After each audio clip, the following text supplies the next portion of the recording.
कागा सब तन खाइयो सो चुन चुन खइयो माँ। कागा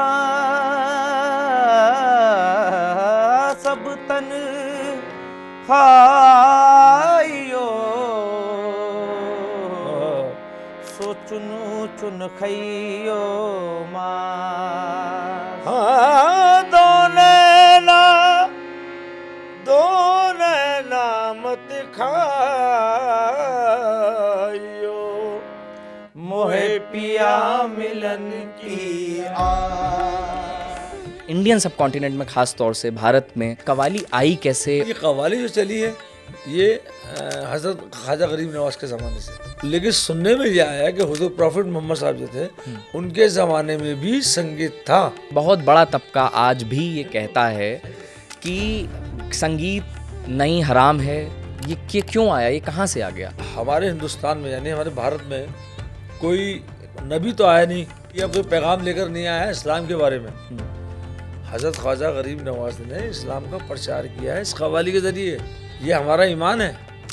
कव्वाली के ज़रिए उन्होंने बताया कि इस्लाम क्या है, कुरान क्या है, नमाज क्या है, दीन क्या है, तो उसको हम कैसे हराम कह देंगे। कव्वाली जो होती है वो क्या रोज़ होती है दरगाह में, हफ्ते में एक दिन होती है, वो कब होती है? असल में दरगाह में जो कव्वाली है ना वो ये नहीं कि जुमेरात के दिन होगी या बृहस्पतिवार को होगी या शुक्रवार को, ऐसा कुछ नहीं। वहाँ रोज़ कव्वाली होती है। थोड़ा सा चांद साहब अपने घराने के बारे में बताइए। घराना जो है वो हमारा सिकंदरा घराना है। अच्छा। मैं तकरीबन 8 साल की उम्र से अपने पिताजी के साथ मैंने गाना शुरू किया। फिर वो उम्र बढ़ती चली गई। उसके बाद फिर मैं अपनी पार्टी लेके पाकिस्तान भी गया मैं। लेकिन सारी देन है हमारी हज़रत अमीर खुसरो से। ये जो हमें मिला है वो सब हज़रत अमीर खुसरो और हज़रत निज़ामुद्दीन औलिया के खानका से, दरगाह से। और वहीं आज मैं रहता हूँ। मेरा छोटा सा गरीब खाना है। क्या कव्वाली को अपने अंदर में बदलाव करने होंगे तो एग्जिस्ट कर पाएगी? क्या आप भविष्य देख रहे हैं इसका? दरगाह अगर है, खानका है, तो वहाँ कव्वाली कभी भी ख़त्म नहीं होगी। अभी अबू मोहम्मद साहब को मैं सुन रहा था एक इंटरव्यू में, जी, वो ये जिक्र करते हैं कि बॉलीवुड ने कव्वाली को तबाह किया है। अब वो वहाँ रहते हैं वो कुछ भी कह सकते हैं, लेकिन ऐसा कुछ नहीं है। कव्वाली ने बॉलीवुड, मैंने आपको अब कुन फायकुन को, मतलब जो कव्वाली आई है तो उसने तबाह कर दिया लोगों को। एक बार क्या कुन फायकुन हम सुन सकते हैं? बिल्कुल सुनाऊंगा, बिल्कुल, क्यों नहीं। रंगी रे जा रंगी मेरा तन मेरा मन, ले ले रंगाई चाहे तन चाहे मन।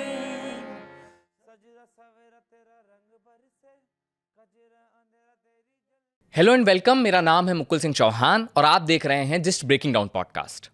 कुछ आवाज़ें हमारे कानों से सीधा दिल में उतर जाती हैं। आज हम एक ऐसी ही आवाज़ से रूबरू होंगे। आज हमारे स्टूडियो आए हुए हैं चांद निज़ामी साहब, जिन्हें आप निज़ामी ब्रदर्स के नाम से भी जानते हैं। मैंने खुद 4-5 बार उनके प्रोग्राम्स को देखा है, सुना है, और आज हम उनसे कव्वाली को ब्रेक डाउन करने की कोशिश करेंगे कि कव्वाली की परंपरा कहाँ से आई। इसमें अमीर खुसरो, मीराबाई, कबीर दास जैसे जो नाम शामिल हैं, बुल्ले शाह का नाम है, इन लोगों ने कव्वाली को किस तरह से बड़ा बनाया। नुसरत फ़तेह अली खान साहब का आपने बहुत नाम सुना होगा, बहुत आजकल लोग उनकी कव्वाली पे वाइब करते हैं।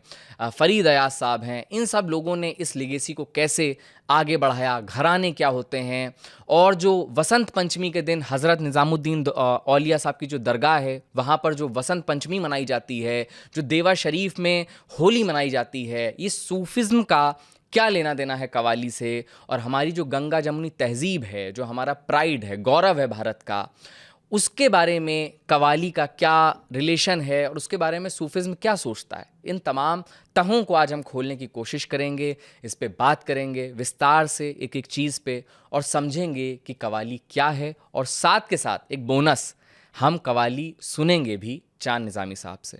सबसे पहले तो चांद निज़ामी साहब, आपके सामने बैठना मेरे लिए बहुत खुशकिस्मत की बात है, और मैं आपको तकरीबन 4-5 प्रोग्राम्स में सुन चुका हूँ जब से दिल्ली 8-9 साल से रहना हुआ, और तब मैंने ऐसे नहीं सोचा था कि आपके सामने इस तरह बैठ करके बात करने का मौका मिलेगा, तो अपने आप में बड़ी खुशनसीबी हमारी।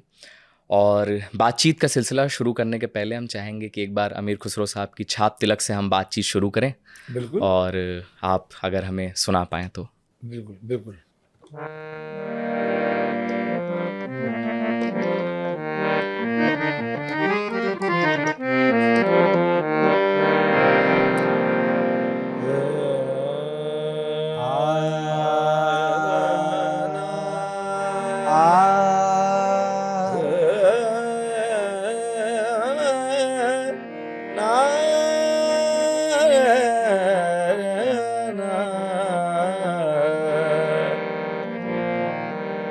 अपनी छब बनाई के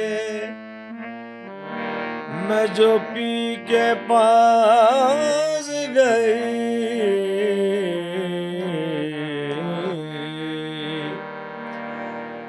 जब छब देखी पीहू की मैं अपनी भूल गई, छाप तिलक सब छीनी रे मोह से नैना मिला के, छाप तिलक सब छीनी रे मोह से नैना मिला के, मुँह से लेना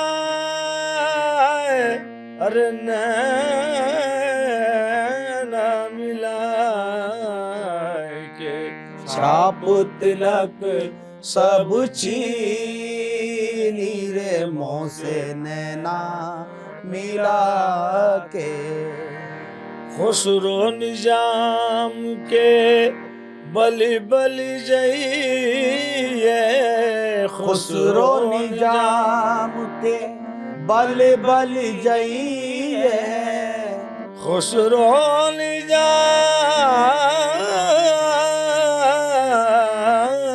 के, खुसरो निजाम के अरे बल बल जइए वाके बल बल जइए, खुसरो निजाम के बल बल जइए, मोहे सुहागन की रे मोह से नैना मिला के, छाप तिलक सब छीनी रे मोह से नैना मिला के।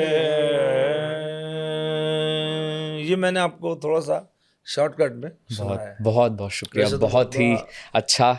अब इसके बाद बातें कैसे कैसे खुलेंगी आगे, लेकिन इसके बाद लग रहा है कि मैं सुनता ही रहूं। ये इसमें मेरा कमाल नहीं है जी। इसमें कमाल है हज़रत अमीर खुसरो के कलाम का। जी जो आपने कहा ये हमने पहली बार नहीं सुना लफ्ज़। अक्सर लोग कहते हैं कि दिल चाहता है कि हम सुनते रहें, और ख़ास तौर से हज़रत अमीर खुसरो कबीर को। जी ये जब कवाली का हम सुनते हैं, ये शब्द जो हैं, इसकी जो भाषा है, ख़ास तौर से अरबी और फ़ारसी इसमें लफ्ज़ों का इस्तेमाल होता है, फिर धीरे धीरे होकर के उर्दू हिंदवी भाषा इसमें मिलती चली गई। लेकिन कई दफ़ा ऐसा होता है कि हम देख रहे हैं जैसे कुन फाया कुन, जी लोगों को शायद इस लफ्ज़ का मानी नहीं पता, नहीं पता, सही पकड़ रहे हैं। लेकिन लोग नाच रहे हैं। बिल्कुल लोगों को कई बार शब्दों नहीं पता हैं, उसके बाद भी ये कनेक्ट कैसे कवाली का पैदा हो जाता है कि हर इंसान जो उस भाषा को नहीं भी समझ रहा है, वो उसके साथ में खुद को महसूस करता है कि हाँ ये तो बड़ी कनेक्टिंग चीज़ है। ऐसा कैसे हो पा रहा है? भाई यही तो इसी को तो कहते हैं रूहानियत। जी जो आत्मा है, जो रूहानियत है, वो यही चीज़ है। क्योंकि ये कलाम जो है ये कोई आम आदमी आम शायर का नहीं है। ये हज़रत अमीर खुसरो हैं और कबीर दास हैं। जैसे आपने कुन फायकुन कहा, ये कुन फायकुन का जो लफ्ज़ है ये कोई मामूली लफ्ज़ नहीं है। ये कुरान शरीफ जो हमारा कलाम पाक है उसमें कई जगह ये लफ्ज़ यूज़ किया गया है, अच्छा। कुन फायकुन। और एक हमारे यहाँ आयत है कुरान शरीफ में जिसको हम कुरान शरीफ का दिल भी कहते हैं, सूरह यासीन। उसमें कई दफ़ा ये लफ्ज़ इस्तेमाल किया, कुरान शरीफ में बहुत दफ़ा ये लफ्ज़ आया है। तो इसमें क्या है, ये लफ्ज़ कोई ऐसा वैसा लफ्ज़ नहीं, ये आसमानी लफ्ज़ है। कुरान शरीफ भी पूरा आसमानी है। तो हम जब गाते हैं तो लोग, जैसा आपने बकौल आपके, वाकई में लोग उसकी मीनिंग में बताता हूँ। कुन फायकुन की जो मीनिंग है मैं लोगों को पहले बताता हूँ, समझाता हूँ, उसके बाद गाता हूँ। लेकिन उसके अलावा जिनको मैं नहीं बताता, जो नहीं सुन पाते, मैंने देखा कि वो लोग भी उसमें खो जाते हैं।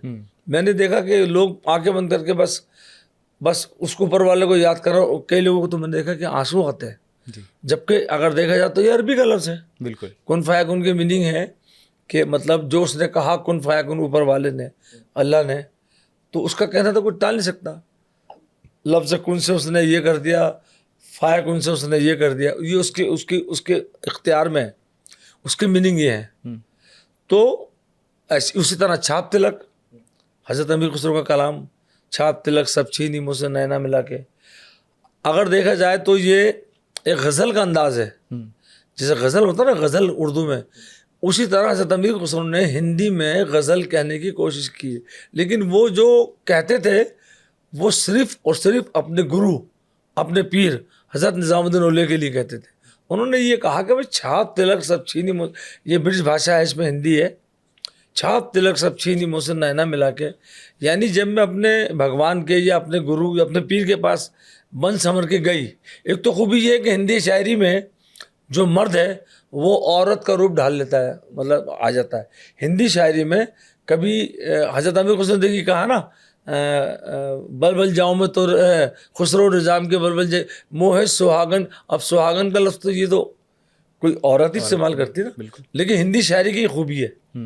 तो हज़रत अमीर खुसरो कहते हैं कि छाप तिलक सब छीनी मुँह से नैना, यानी कि मैं जब अपने गुरु, अपने पीर या अपने भगवान या अल्लाह के पास गई, ईश्वर के पास गई, बन संवर के, अब बन संवर के काफ़ी मतलब कॉन्फिडेंस में कि मैं जाऊँगी और मेरा पिया जो है मुझे देख के एकदम, या मेरा भगवान, वो खुश हो जाएगा।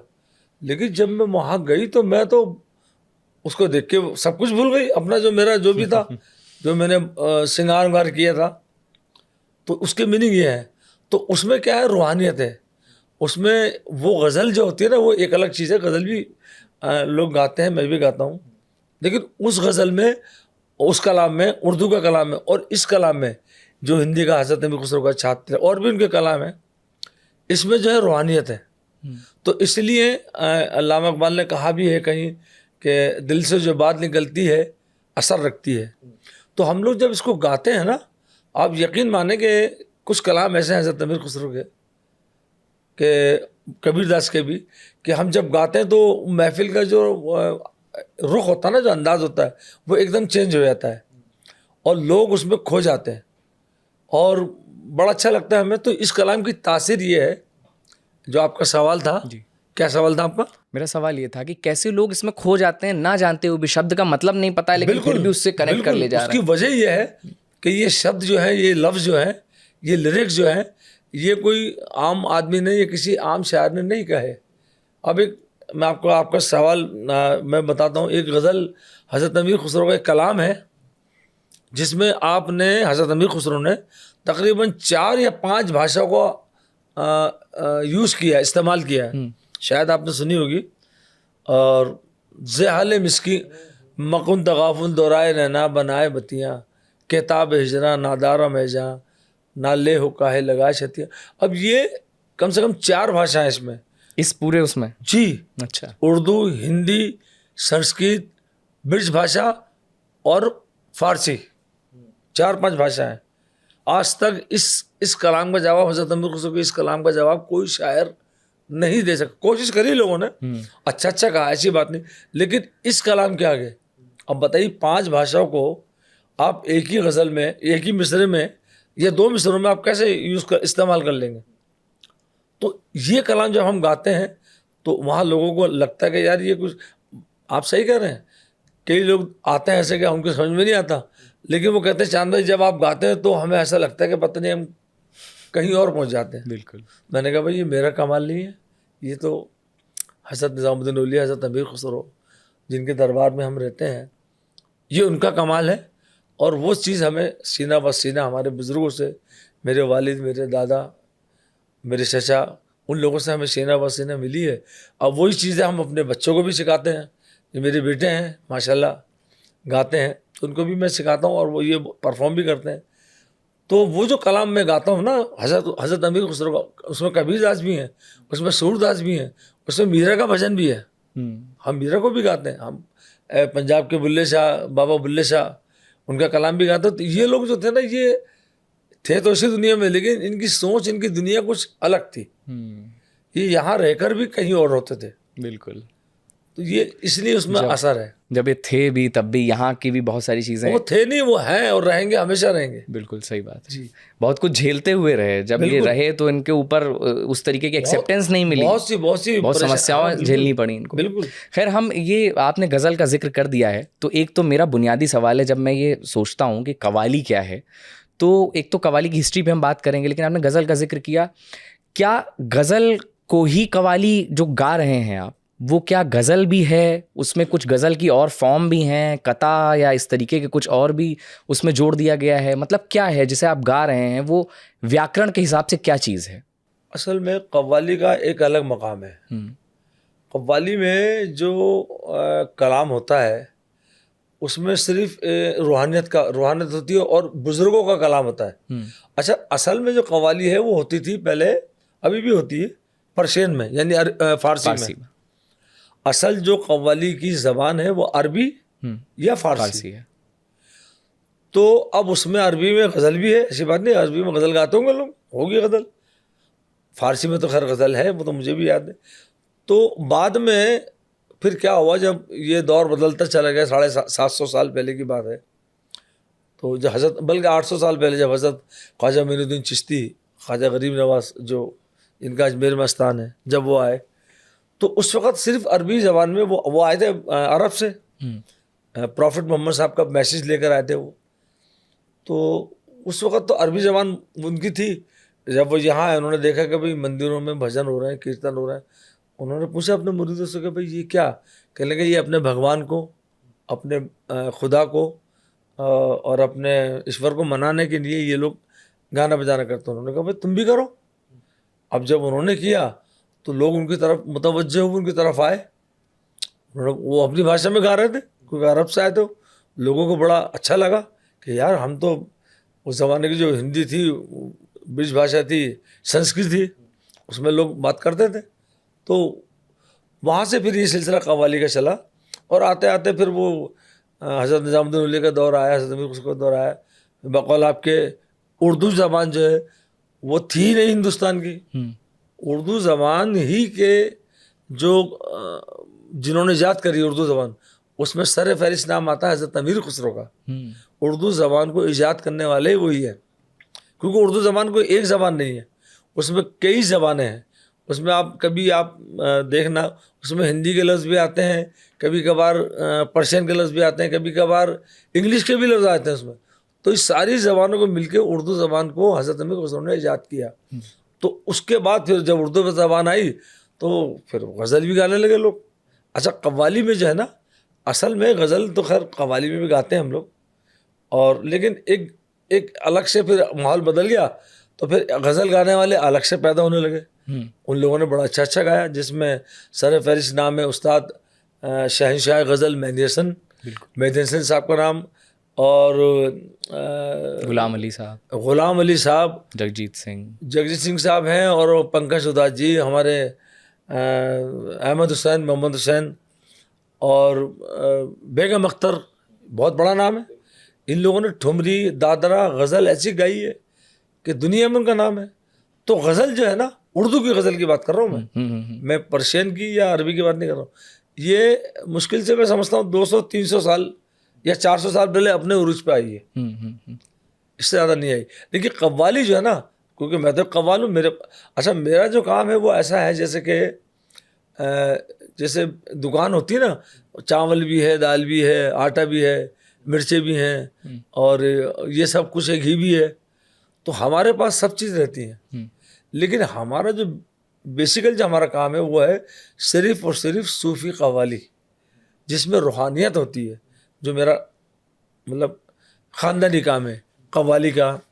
या क्लासिकल का देख लीजिए, मेरे यहाँ क्लासिकल भी गाते हैं मेरे रिश्तेदार। तो गज़ल का मामला ये है। अब गज़ल हम भी गाते हैं। गज़ल का मतलब सुनाई देता हूँ मैं आपको, बिल्कुल। तहत में बन संवर के जब घर से वो निकल गए होंगे, एक बड़े पुराने शायर थे, उनका कलाम है। बन संवर के जब घर से वो निकल गए होंगे, जाने कितने सीनों पे तीर चल गए होंगे।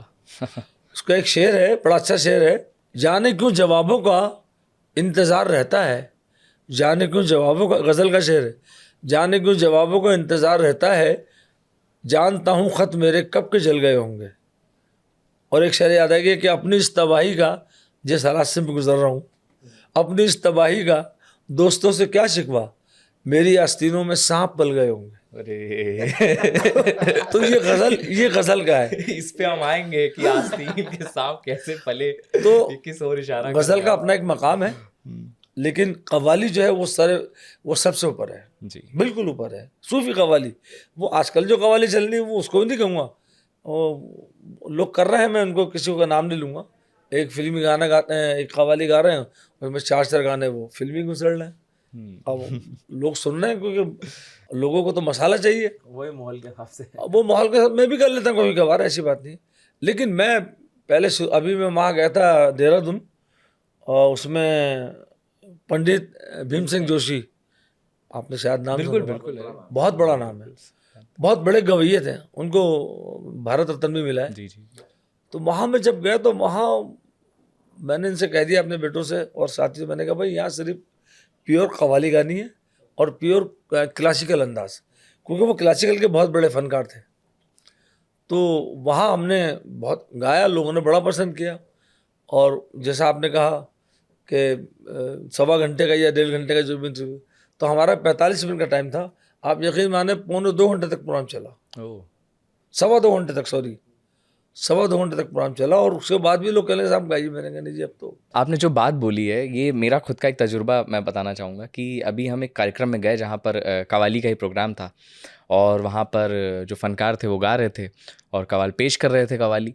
और फिर उसके बाद होता ये है कि जो वो क्लासिकल जब सुनाने लगे तो वहाँ की जो ऑडियंस थी, तो उसको तो वही जो 3-4 सुन रखी हैं, जो उसकी रील में आ रही हैं, जो उसकी वायरल हो रही हैं, सही कह रहे हैं आप। तो पब्लिक उस पर कनेक्ट ही नहीं कर रही है। जी। ऐसा लगने लगा कि कार्यक्रम, और वहाँ पर कुछ लोग थे जो सुनने वाले भी थे, जी जी। तो आधी ऑडियंस मतलब 20% हिस्सा एंजॉय कर रहा है, 80% जो है वो शांत पड़ा हुआ है, उसको मज़ा ही नहीं आ रहा, कनेक्ट ही नहीं कर पा रहा है। तो मैंने देखा कि उन्होंने कितनी अंदाज से उसको चेंज किया। अब वो सुनाना कुछ और चाह रहे हैं वहाँ पर, बिल्कुल हो क्या रहा है कि लोग, ऑडियंस कनेक्ट ही नहीं कर रही है। उन्होंने बिल्कुल बढ़िया अपना तुरुप का इक्का चला और उन्होंने फिर उसी मोड में आ गए, वो लो सुनो। अब क्या करेगा कमाल, बताइए मुझे। मेरे रश के कमर सुनाई हाँ, गई, मेरे रश के बस कमर। सब पूरा 100% जुड़ गया उनके साथ। वो हटा रहे हैं पर्दा, सरे राम चुपके जी। चुपके, तो मैं ये यही सब। जानना चाह रहा था, क्योंकि बात आपने पहले ही जिक्र कर दिया है, मैं इस पे आता कि जब ऐसी जगह पर आप जाते हैं कि आप एक ट्रेडिशनल, एक लेगेसी को फॉलो करते आ रहे हैं, है ना, और फिर आप चाहते हैं, और आप खास तौर से सूफी कवाली, फिर आप इवेंट्स में भी जा रहे हैं, तो वहाँ पर आपको ऑडियंस के हिसाब से भी परफॉर्म करना है। तो ऐसे में क्या तजुर्बा रहता है आपका जब आपको ऐसी ऑडियंस मिल जाए, कई बार ऐसी मिल जाती होगी, जो आप सुनाना चाह रहे हैं वो नहीं सुनना चाह रहे हैं, वो वही 5 अपनी फरमाइश लेकर के आए हैं, वो उसी पे कनेक्ट कर रहे हैं, उसी पे झूम रहे हैं, और वो नहीं सुनना चाहते। बहुत दफा, ये कैसे, इससे कैसे आप डील करते हैं? बहुत दफा ऐसा हुआ है। और लेकिन मेरा एक अंदाज है, एक स्टाइल है, चाहे उसमें यंग लड़के लड़कियां हों या तजुर्बेकार कुछ बुजुर्ग लोग हों, सुनकार हों, लेकिन मैं सबसे पहले उस ऊपर वाले का नाम लेकर, भगवान का, ईश्वर का, अल्लाह का नाम लेकर, मतलब कम से कम 10 मिनट का आइटम तो मैं ऐसा गाता हूँ जिसमें इधर उधर की चीज़ें नहीं होती हैं। जैसे आपने कहा इधर उधर के शेर नहीं होते, मैं सिर्फ भगवान का, अल्लाह का, ईश्वर का नाम आता है। उसके बाद फिर मैं कुछ गाता हूँ तो लोग फरमाइशें करते हैं, वही आपने, तो वो मुझे गानी पड़ती है। मैं कहता हूँ मैं सबके सुनाऊंगा, लेकिन पहले आप मुझे 10-15 मिनट और दो। तो फिर मैं छाप तिलक सब चीनी मुँह से नैना मिला के कहता हूँ, अच्छा ये बड़ा फेमस है, इसको यंग लड़के लड़की भी सुनते हैं, सब सुनते हैं, वहाँ तक भी बर्दाश्त कर लेते हैं। तो अब मैं क्या करता हूँ, अब मैं उनके साथ मिल जाता हूँ कि अच्छा नहीं लगता, क्योंकि लोग जो बुला रहे हैं, सुनने आए, जिनके गेस्ट हैं, तो उनका भी तो ख्याल रखना पड़ेगा ना। तो हम 1-2 गाने गा लेते हैं, लेकिन हमारा जब, अगर हम फिल्मी गाना भी कोई गाएंगे ना, कभी आपको आप सुनने का मौका मिलेगा, तो आप तो सुनते रहते हैं, तो हम उसमें भी कहीं ना कहीं कुछ ना कुछ शेर ऐसे पढ़ लेते हैं कि जिसका ताल्लुक आत्मा से, रूहानी से है। जैसे कि छाप तिलक, जैसे कि वो गाते हैं हम, मेरे रश की कमर, उसमें कुछ शेर ऐसे हैं कि जो हम पढ़ते ही हैं, लेकिन हम उसमें कुछ शेर ऐसे लगाते हैं कि जो लोग कहते हैं यार ये शेर तो है नहीं उसमें। जैसे कि वो है, मैंने भी देखने की हद कर दी, मैंने भी देखने की हद कर दी, वो भी तस्वीर से निकल आए, मेरे रश के कमर। तो लोग कहते हैं उनको अच्छा लगता है, मतलब कहीं ना कहीं हम अपनी पहचान छोड़ जाते हैं। तो गाना पड़ता है। मेरे रश्क के कमर है और भी कव्वालियाँ हैं, क्या वो मुझे बुला रहे हैं, वो ऐसे कुछ क्या है कव्वाली, मतलब बेटे गाते हैं मेरे, तो ये गाते हैं तो उनके साथ में भी गा लेते हैं, तो वो करना पड़ता है, वो आर्टिस्ट की मजबूरी है। बतौर आर्टिस्ट मैं अगर इसको ये बोलूं कि कई बार ऐसा होता है, मैं चलिए आप अपने पेशे से जोड़ करके देखता हूँ कि कई बार ऐसा होता है कि कुछ स्टोरीज हैं वो हम अपने लिए करते हैं कि ये हम करना चाहते हैं, ये लोग नहीं भी देखें तो भी हमें करना चाहते हैं। फिर बहुत सारी चीज़ें होती हैं कि हमें पता होता है कि भाई ऑडियंस के लिए करना है। तो ये जो आपके अंदर का आर्टिस्ट है, जो फनकार है, वो इससे डील कैसे करता है, इसके बीच में बैलेंस कैसे बनाता है, और ये उसको बनाने में कितनी तकलीफ होती है या नहीं होती है? नहीं, तकलीफ तो खैर हमें होती है, लेकिन फिर वो ये ना, जब घोड़ा घास से यारी करेगा तो खाएगा क्या। अगर मैं ऑडियंस की डिमांड पर नहीं गाऊंगा तो नेक्स्ट टाइम थोड़ी बुलाएंगे मुझे वो। आप समझ नहीं रहे, मेरी मजबूरी है। क्योंकि लेकिन मैं उनसे कह देता हूँ कि ये आपके, मैं कुछ शेर पढ़ता हूँ और बीच बीच में कहता हूँ कि देखो साहब, ये जो मैं शेर पढ़ रहा हूँ कि तुम्हारी कसम में तुम्हारा नहीं हूँ, मचलती लहर हूँ किनारा नहीं हूँ, खुदा के लिए इस तरह से न देखो मैं शादीशुदा हूँ कुंवारा नहीं हूँ। अब इसका कोई ताल्लुक नहीं है कव्वाली से, सूफी से कोई ताल्लुक नहीं। तो मैं पहले कह देता हूँ उनसे कि सर ये जो मैं शेर सुना रहा हूँ, इन शेरों का कव्वाली से कोई ताल्लुक नहीं है। तो लोग समझते हैं कि हाँ भाई, तो मैं अपनी बचत कर लेता हूँ वहाँ। तो अब वो सुनाने पड़ता है, जबकि ये शेर कोई तुक ही नहीं है शेर का, समझे नहीं। अब कोई आदमी फोटो खींच रहा है, उस पर शेर बोल दिया। कौन सा शेर है बेटा वो? ये दिल मेरा खींच ले तीर के साथ, तेरी तकदीर बनी है मेरी तकदीर के साथ, ए फोटो खींचने वाले तुझे जब मानो तू मेरा दर्द भी खींच ले मेरी तस्वीर के साथ। क्या बात है। तो ये शेर जो है ना, अच्छे शेर है, ऐसी बात नहीं। लेकिन हमारा जो मिजाज है वो कव्वाली का वही है जो हमने अपने बुजुर्गों से सीखा है। जो हम, क्योंकि जिस खानका में हम रहते हैं, जिस दरगाह पे हम रहते हैं, वो इंटरनेशनल दरगाह, आपको तो पता है, हज़रत निज़ामुद्दीन औलिया हज़रत अमीर खुसरो का दरबार। बाद में मैं एंड जब होता कव्वाली का, जब कव्वाली ख़त्म होने में मुश्किल से 5, 7 या 10 मिनट रह जाते हैं, तो मैं एक कव्वाली ज़रूर गाता हूँ सूफ़ी, ताकि लोगों को ये रहे कि भाई ये अपनी पहचान छोड़ के जा रहे हैं। उसे मैंने बीच में शेर पढ़े हंसी मजाक के, ये वो अलग चीज़ है। तो लोग कहते हैं भाई, तो ये मेरा एक, क्या कहते हैं उसको, बैलेंस बनाने का एक तरीका हाँ। है, एक अंदाज। और यही एक आर्टिस्ट की पहचान भी है कि उसको भाई ये भी देखना है कि हाँ वो कहाँ आया हुआ है, किसने बुलाया है, कैसी महफिल है। ये भी एक टटोलने का एक तरीका, सबके बस की बात जी नहीं है। जी जी। अमीर खुसरो साहब का जिक्र आया, और कव्वाली का अगर हम देखें कि कहाँ से आई, तो उसमें अमीर खुसरो साहब का जिक्र आता है, क्लासिकल इंडियन म्यूज़िक में उनका जिक्र आता है। आपने अभी जिक्र किया कि उर्दू में भी उनका आता है। तो पहली चीज़ तो कि भाई बहुत ही ऐसी शख्सियत हैं जिनके बारे में लोगों को पता होना चाहिए। अगर आपको नहीं पता तो ज़रूर उनके बारे में पढ़िए। तो थोड़ा सा ये बताइए बैकग्राउंड की कव्वाली आई कैसे, और इंडियन सब कॉन्टिनेंट में ख़ास तौर से भारत में ये कैसे डेवलप हुई, और आज जिस परिदृश्य में हमारे सामने नज़र आ रही है कव्वाली, यहाँ तक पहुँची कैसे, ये जर्नी कैसे रही कव्वाली की? मैंने शायद शुरू में बताया था कि हज़रत ख्वाजा मोइनुद्दीन चिश्ती, ख्वाजा गरीब नवाज, जिनका अजमेर में स्थान है, सबसे पहले वो हिंदुस्तान यानी भारत में आए प्रॉफिट मोहम्मद साहब का पैगाम लेकर, और उन्होंने यहाँ के देखा, जैसे मैंने बताया आपको। तो उन्होंने जब वो संगीत सुना, जो मैंने आपको शुरू में बताया था, वो संगीत सुनते सुनते उनको आदत पड़ गई, और ऐसी उनको आदत हो गई हज़रत ख्वाजा मोइनुद्दीन चिश्ती को, हुज़ूर गरीब नवाज को, कि वो जब तक महफिल समा नहीं होता था, जब तक वो भोजन नहीं करते थे, अच्छा, खाना नहीं खाते थे। ये हज़रत अमीर खुसरो के ज़माने से पहले बात कर रहा हूँ, कम से कम 125 साल पहले की बात कर रहा हूँ, जब वो आए थे ख्वाजा गरीब नवाज। तो उनको ऐसी आदत पड़ गई कि वो जब तक समा नहीं सुनते थे, वो खाना नहीं खाते थे। उसमें 2 दिन हो जाए, 3 दिन हो जाए, तो उनके लिए इंतज़ाम किया जाता था किसी का, उस वक्त के जो गाने वाले थे, जो हमारे बुज़ुर्ग थे। तो कव्वाली के बारे में, संगीत के बारे में, ख़ास तौर से कव्वाली के बारे में, जो हज़रत अमीर खुसरो का जो आपने नाम लिया, हज़रत अमीर खुसरो का दौर, हज़रत निज़ामुद्दीन औलिया का दौर, हज़रत ख्वाजा गरीब नवाज के बाद तकरीबन 100 साल या 125 साल के बाद आपका दौर आया हज़रत निज़ामुद्दीन औलिया का। तो 100-125 साल में तो कव्वाली अपने एक मकाम पे पहुंच चुकी थी, 100 साल हो गए थे। लेकिन जब हज़रत अमीर खुसरो का और हज़रत निज़ामुद्दीन औलिया का दौर आया, क्योंकि ये हज़रत निज़ामुद्दीन औलिया जो थे उनके हज़रत अमीर खुसरो के पीर थे और वो मुरीद थे, तो उन पीर में और मुरीद में ऐसा प्यार दुनिया में अभी तक कहीं नहीं देखा गया। तो हज़रत निज़ामुद्दीन औलिया के जो मुरीद थे हज़रत अमीर खुसरो, वो जो कहते थे, जो कलाम लिखते थे, या जो भी राग उन्होंने बनाए, कई राग उन्होंने बनाए, बहुत से राग इंस्ट्रूमेंट्स उन्होंने कई बनाए, तो वो सिर्फ वो कोई ख़ानदानी गाने वाले तो थे नहीं हज़रत अमीर खुसरो, उनको तो अपने पीर की तरफ से उनको एक चीज़ अता हो गई। वो अपने पीर को देखते थे और बस देखते रह जाते थे। उस वक़्त जो उनके मुंह से निकलता था, बस वो जो उस वक़्त जो पढ़ने वाला लिखने वाला था वो लिख लिया करते थे। तो हज़रत अमीर खुसरो ने जो भी लिखा है, जो भी कहा है, या जो भी राग बनाया है, वो सिर्फ़ और सिर्फ अपने पीर की खिदमत के लिए, उनको सुनाने के लिए। लेकिन ये कव्वाली जो चली है, ये हज़रत ख्वाजा गरीब नवाज़ के ज़माने से महफ़िल समा, जिसे हम कव्वाली कहते हैं, उस ज़माने में अरबी में होती थी। वो तो तब बोलते थे महफिल समा। महफ़िल समा, वो समा आज भी है, हाँ हाँ। लेकिन वो खानकाहों में होता है, दरगाहों में होता है। अच्छा। जैसे आप अजमेर जाएंगे वहाँ होता है, हज़रत निज़ामुद्दीन औलिया के दरबार में होती है, दरबार के सामने, उसे समा कहते हैं। हाँ, हालांकि लोगों ने अब समा का नाम लेकर ऑडिटोरियम में भी प्रोग्राम करवा रहे हैं, महफ़िल समा, तो ठीक है, ये तो कुछ भी नाम रख दो। हाँ वो ठीक है, क्योंकि वो लोगों को लगता है कि हाँ भाई महफ़िल समा है। बहरहाल, तो ये कव्वाली जो है वहाँ से चली, हज़रत अमीर खुसरो के और हज़रत ख्वाजा मोइनुद्दीन चिश्ती के ज़माने से।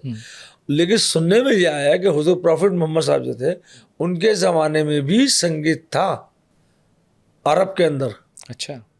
तो उन्होंने भी कहीं ना कहीं, लोग बताते हैं लिखा हुआ किताबों में सुना है, लेकिन वो अपनी ज़बान में, अरबी में, और डफ के ऊपर, क्योंकि हुज़ूर बेनवाज के ज़माने में भी डफ पे कव्वाली होती थी।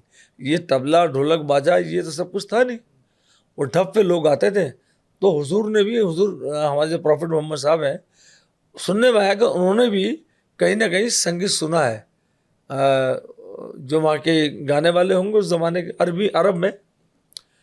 तो लेकिन हमारे जो सिलसिले में, यानी हम लोग जो निज़ामी, चिश्ती, साबरी और कुतबी, जितने भी हम लोग हैं जो हमारे सिलसिले हैं, हम लोगों में हज़रत ख्वाजा मोइनुद्दीन चिश्ती, ख्वाजा गरीब नवाज़ के ज़माने से संगीत का दौर चला, कव्वाली का। हालांकि मुसलमानों में तो आज भी गाने बजाने को आराम समझते हैं। एग्जैक्टली, मैं यही आना चाह रहा था। हज़ारों लोग ऐसे हैं जो संगीत को मानते नहीं, कव्वाली छोड़ दो आप। कि आप बोल रहे हैं कि प्रॉफिट कहते हैं मोहम्मद साहब के वक्त से था, लेकिन आज इस चीज़ पर भी एक थोड़ा सा आप वो करिए, प्रकाश डालिए कि एक जो सेक्ट है, एक बहुत बड़ा तबका आज भी ये कहता है सही है कि संगीत नहीं, हराम है, ये नाजायज़ है, ये वाद्य यंत्रों का बजाना, ये डांस, ये सब, और इसको कहते हुए कहा जाता है कि तो सूफ़ी लोग करते हैं, अलग कर दिया गया।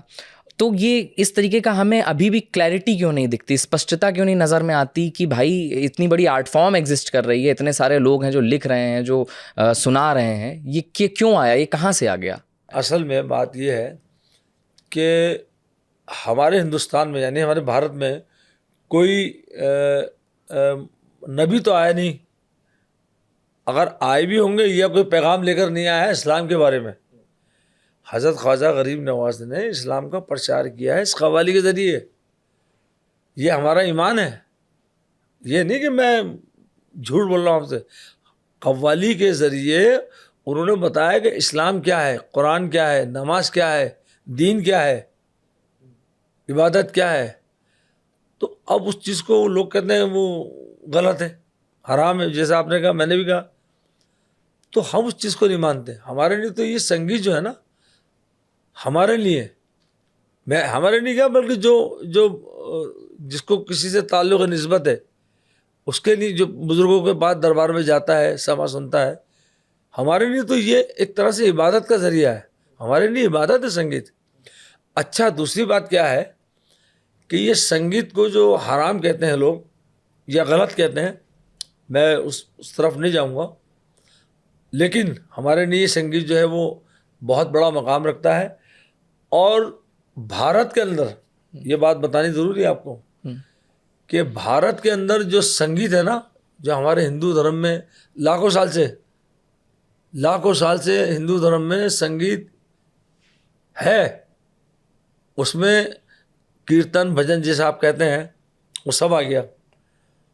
तो संगीत जो है वो हिंदुस्तान की तो बहुत पुरानी चीज़ है, लाखों साल पहले की। अब एक दुनिया में हिंदू धर्म ऐसा है जिसमें संगीत की पूजा होती है। पता आपको? क्या? हिंदू धर्म में संगीत की पूजा होती है। माँ सरस्वती कहाँ है? हमारे भारत में। उनसे बड़ा तो म्यूजिशियन कोई था ना है ना होगा। वीणा वादिनी। फिर और लोग कहते हैं साहब ये संगीत वो संगीत, कोई संगीत नहीं है। सबसे बड़ा संगीत हमारे भारत का है और सबसे बड़ा घराना भी मैं भारत को ही मानता हूँ। सुन लीजिए आप भी। लोग कहते हैं ये घराना वो घराना, मेरा भी घराना है, लेकिन मेरा ये मानना है कि सबसे बड़ा घराना हमारा भारत घराना, क्योंकि पूरी दुनिया में जो संगीत है ना, पूरी दुनिया में, भारत में नहीं, वो हमारे भारत के देन है। ये आप दिमाग में रखें और आप देखें उसको सर्च करके कि संगीत ठीक है वो अमेरिका में, लंदन में, कनाडा में, यहाँ सब कुछ होता है, लेकिन हमारे जो भारत का है संगीत है ना, असल शास्त्रीय संगीत, शास्त्र हमारे भारत में, कनाडा में थोड़ी है। बिस्मिल्लाह खान साहब ने एक बात बोली थी, रशिया ने कहा कि हमारे आ जाओ, अमेरिका ने कहा, पता नहीं कौन कौन से मुल्कों ने कहा कि हमारे आप आओ रहो। बिस्मिल्लाह खान साहब जिनको शहनाई वादक भारत रत्न मिला था उन्हें, उन्होंने कहा ठीक है तुम मुझे गाड़ी बंगला कार सब दे दोगे, लेकिन गंगा कहाँ से लाओगे? बनारस में रहते थे ना वो, तो वहाँ सब चुप हो गए कि गंगा तो मुझे कहीं मिलेगी नहीं। तो बहुत बड़ी बात है। तो वो हमारे लिए बहुत इम्पोर्टेंट है। और ये लोग कहते हैं कि ये गलत है गलत है, उनका अपना हिसाब है, लेकिन हमारे लिए संगीत को हम बहुत चाहते हैं। और हम चाहते हैं कि भारत का संगीत जो हमारे हिंदुस्तान का संगीत है हम उसको गाते रहें, जो हमें अपने बुज़ुर्गों से भी मिला है। हज़रत अमीर खुसरो से मिला, हज़रत ख्वाजा मोइनुद्दीन चिश्ती से मिला, हज़रत ख्वाजा कुतुबुद्दीन बख्तियार काकी जो हज़रत ख्वाजा गरीब नवाज़ के उनके चेले थे, उनके खलीफा, उन्होंने भी उनका तो जो देहांत हुआ है वो हुआ है कव्वाली में। हज़रत ख्वाजा कुतुबुद्दीन बख्तियार काकी जो हज़रत ख्वाजा गरीब नवाज़ के मुरीद हैं, मतलब अव्वल मुरीद पहले, उनका जो देहांत हुआ ना, इंतकाल, वो कव्वाली में ही हुआ है। अच्छा, हाँ, के दौरान जब कव्वाल गा रहे थे हमारे कोई बुजुर्ग थे, हाँ उस दौरान एक शेर था वहाँ पे फारसी का, कुछ तो गाने खंजर तस्लीम रहा, हर जबा अस गैब जाने दीगरस्त, ऐसे कुछ शेर था। उस शेर पे आपको कैफियत हुई, यानी हाल आया और आपका विशाल हो गया।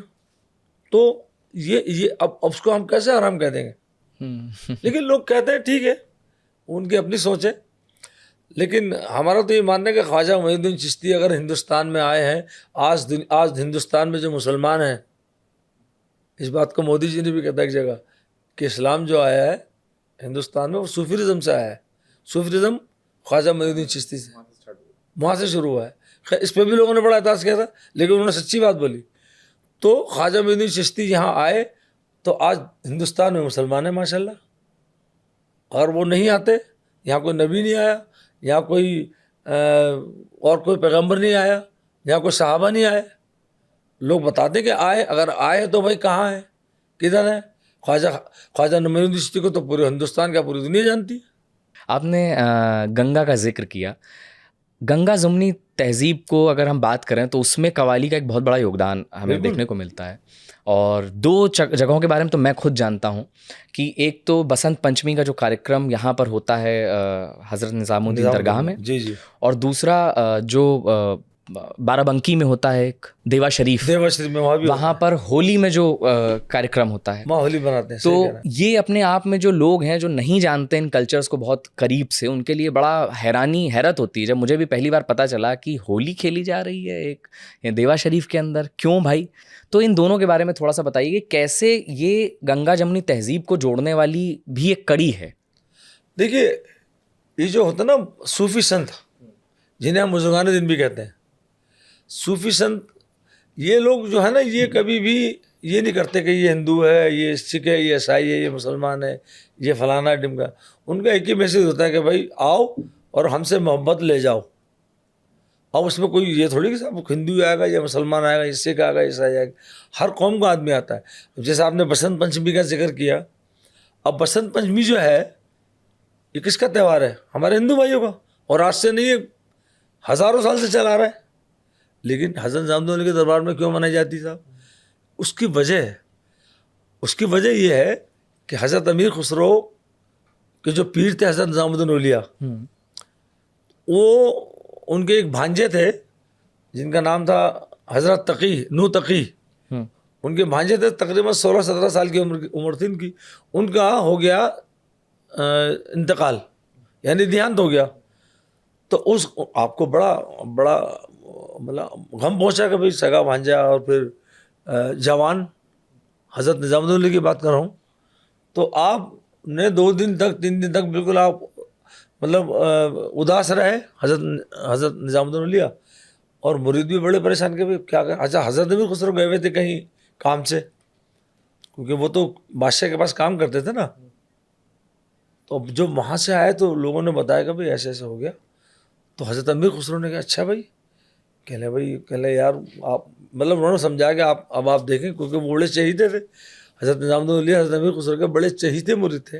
हालांकि हजरत अमीर खुसरो के जो पहले खलीफा हैं वो हजरत नसीरुद्दीन रोशन चिराग रैली, जिनका मज़ार है वो चिराग पहले, दिल्ली में जो हाँ पहले खलीफा वो हैं। अच्छा। बहरहाल जब हजरत अमीर खुसरो से कहा तो लोग हजरत अमीर खुसरो बड़े सोच में पड़ गए। अब जब उन्होंने देखा तो कुछ लड़कियाँ, कुछ लड़के, कुछ औरतें, कुछ लोग उनके साथ, उसमें उनके बसंत के फूल और कुछ पीले पीले कपड़े पहने वो कहीं जा रहे थे। तो हजरत अमीर खुसरो ने पूछा भाई ये क्या है। तो किसी ने बताया कि ये बसंत पंचमी का त्यौहार है और ये अपने भगवान को, अपने ईश्वर को, अपने अल्लाह को मनाने जा रहे हैं। तो एकदम कहा भाई हम भी जाएंगे अपने भगवान, तो भगवान ही मानते थे उनको। तो उन्होंने भी पीले कपड़े पहने और वो फूल वूल लिए बसंत के, और गाते हुए वो सगने बने फूल रही सरसों। अब जो गए हजरत निजामुद्दीन के सामने तो हजरत निजामुद्दीन की बेसाख्ता हंसी निकल गई, वो हंस पड़े। वो कहने लगे भाई खुसरो ये क्या। बस वो जब हंसे तो चारों तरफ से सदाएं आने लगी, मरहबा मरहबा सुभान अल्लाह। कुछ जो 3 दिन से 4 दिन से उदास थे तो फिर बताया आपने कि हुजूर मैंने बसंत पंचमी का त्यौहार था तो मुझे नहीं पता, तो मैंने वही हुलिया बना के आपके पास आ गया। आप हंस गए तो समझ लिया अब हो गया कम। तो जब से तकरीबन मैं समझता हूँ 700 साल से भी ज़्यादा हो गए साथ, जब से ये बसंत पंचमी का त्यौहार वहाँ मनाया जाता है।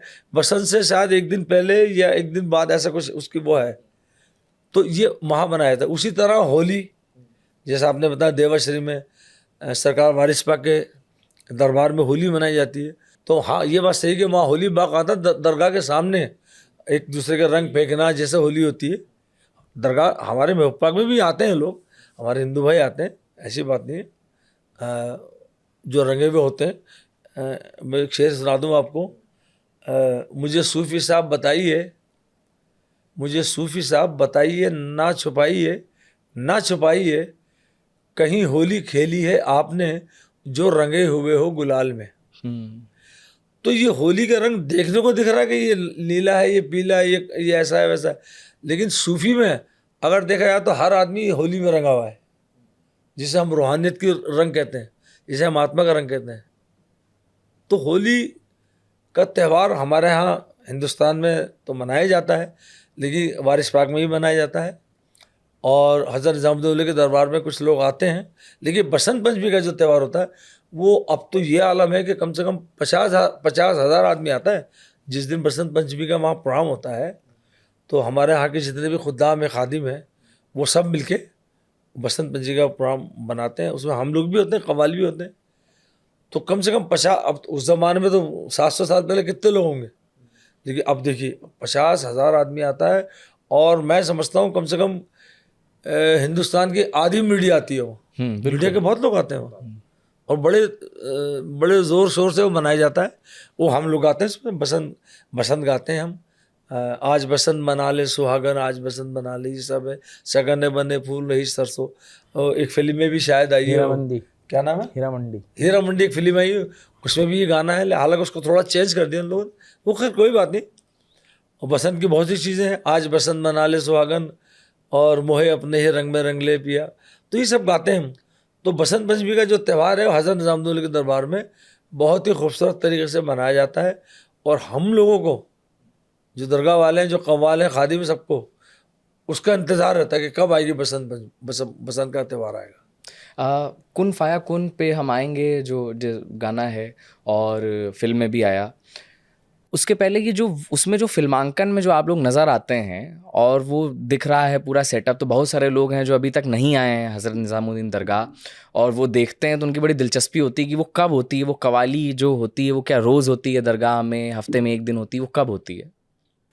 नहीं, वो कवाली तो मेरे ख्याल से रोज रोज ही होती है। अच्छा। कोई ना कोई सुनने आ जाता है दरगाह में रोज़ दरगाह में। कवाली होती असल में दरगाह में जो कवाली है ना, वो ये नहीं कि जुमेरात के दिन होगी या बृहस्पतिवार को होगी या शुक्रवार को, ऐसा कुछ नहीं। वहाँ रोज़ कवाली होती है। अब तो खैर कम हो गया, थोड़ा सा कम हो गया कवाली का, क्योंकि वो एक लंबी कहानी है, वो फिर कभी टॉपिक की बात करेंगे। लेकिन जब भी कवाली होती है तो मैं ये समझता हूँ कि कुन फाया कुन कम से कम एक दफ़ा नहीं तो कम एक दफ़ा से ज़्यादा ही होती है, 2-3 दफ़ा होती है। लोग फरमाइश करते हैं क्योंकि उस फिल्म की कवाली को शूटिंग वहाँ हुई है ना। अब मैं अगर होता हूँ तो मैं गाता हूँ, वरना मेरे जो रिश्तेदार हैं, जो मेरे जानने वाले, मेरे भांजे वांजे हैं, मेरे भतीजे वगैरह, ये लोग मेरे शागिर्द आर्द भी हैं, इसमें 2-3 जने, वो गाते हैं।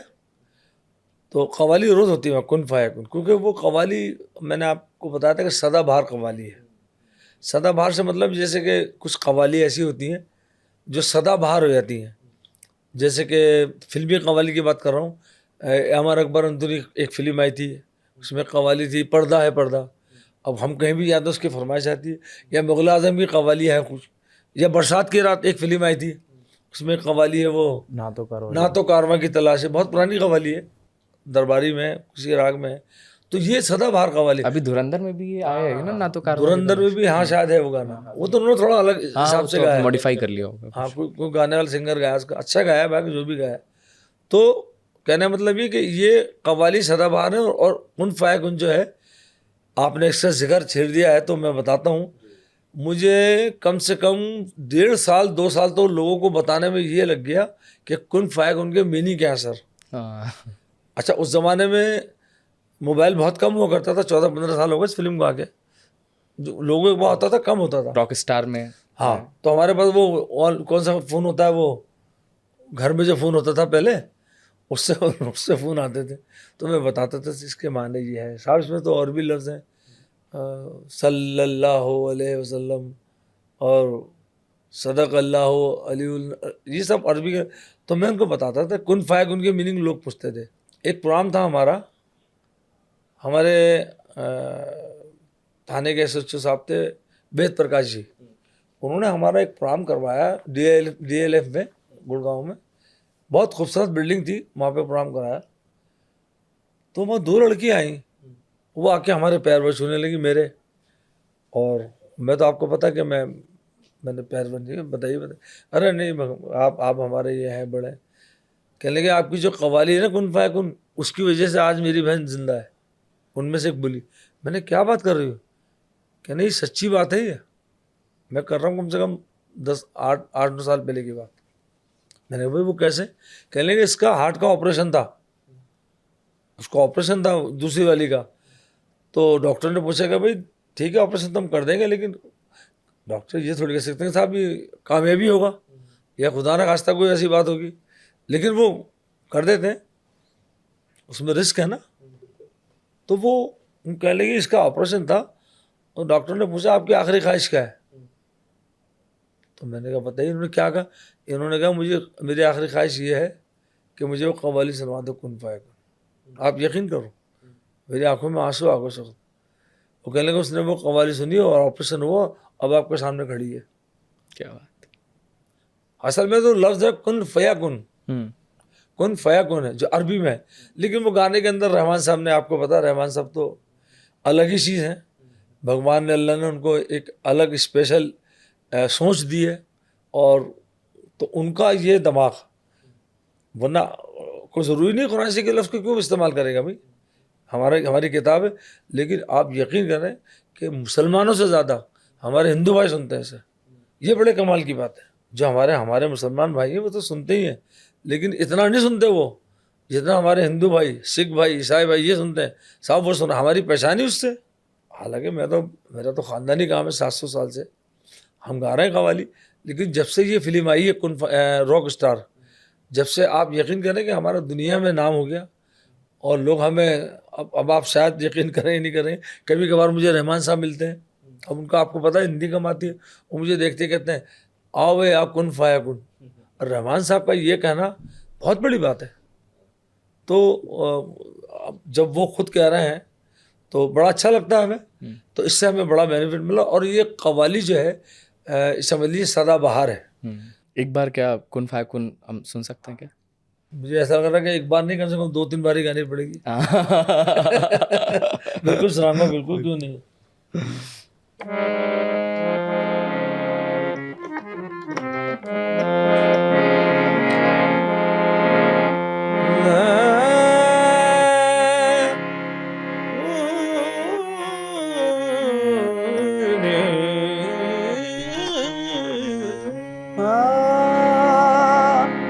कुन फाया कुन कुन फाया कुन फाया कुन फाया कुन फाया कुन फाया कुन कुन फाया कुन कुन फाया कुन फाया कुन फाया कुन फाया कुन फाया कुन। जब कहीं पे कुछ नहीं भी नहीं था, वही था वही था वही था वही था, वो जो मुझ में समाया, वो जो तुझ में समाया, मौला वही वही माया, वही माया है। वो जो मुझ में समाया, वो जो तुझ में समाया, मौला वही वही माया। कुन फाया कुन कुन फाया कुन फाया कुन फाया कुन फाया कुन फाया कुन। यहाँ भी रंग का जिक्र है। रंगी रेजा रंग मेरा तन मेरा मन, ले ले रंगाई चाहे तन चाहे मन। सजरा सवेरा तेरा रंग बरसे, गजरा अंधेरा तेरी जलती लो।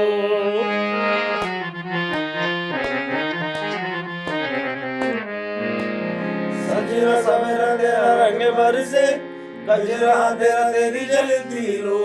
कतरा मिला जो तेरे दर पर से, ओ मौला मौला।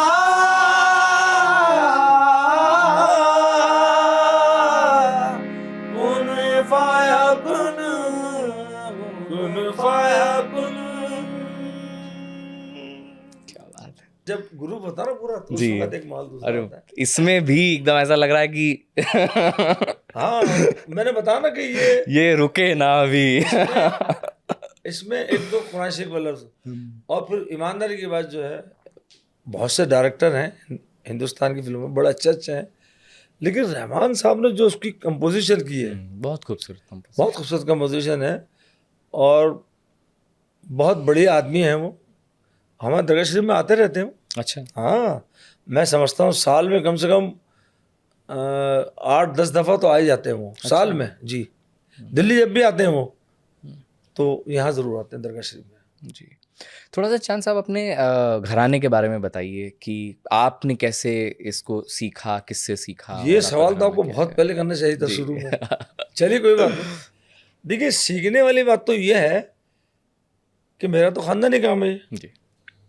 और लेकिन ये है कि आप सही कह रहे हैं, सीखना ज़रूरी है। अगर मैं ख़ानदानी हूँ या मेरे बाप दादा गाते आए हैं या मेरे बेटे गा रहे हैं, वो अलग चीज़ है, लेकिन सीखना बहुत ज़रूरी है।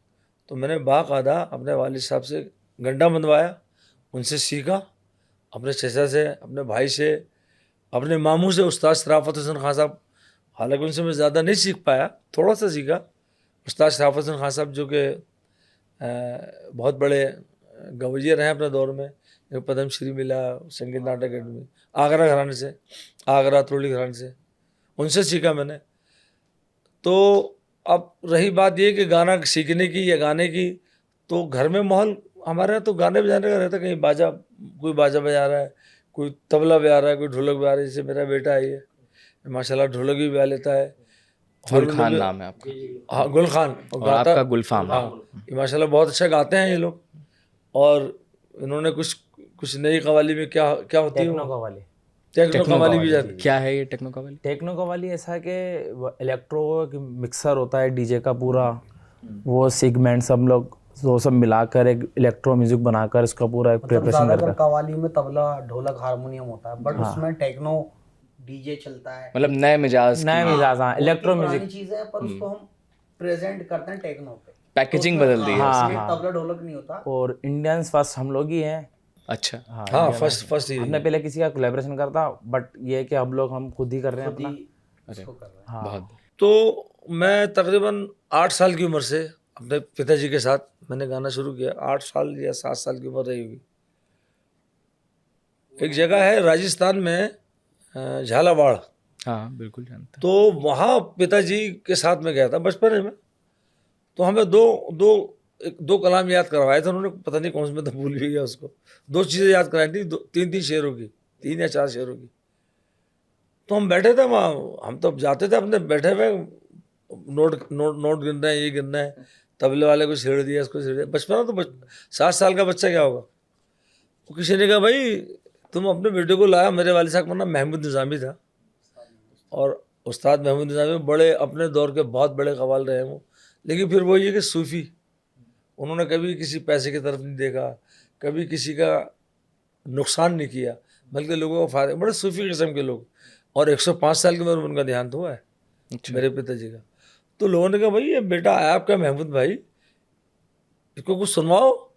तो हमें 2 चीज़ें याद थी, हम गाने बैठ गए। पहली बार हम वहाँ गाए। और क्या उम्र थी आपकी? मेरे 7-8 साल की उम्र होगी। अच्छा तो उस वक्त में जो गाया तो मुझे बड़ी घबराहट सी भी हुई। अच्छा वाली साहब ने याद तो दिला रखी थी, लेकिन घर में गाते थे हम और तफरीह के लिए आते थे उनकी पार्टी में। भाई जरा टाइम पास, क्योंकि मैं शैतान था मुख्ता बचपन। वालदा कहती थी इसको लेके जाओ। खैर बहरहाल तो हम जो गाए तो वहाँ तो साहब हमें नोट मिलने लगे।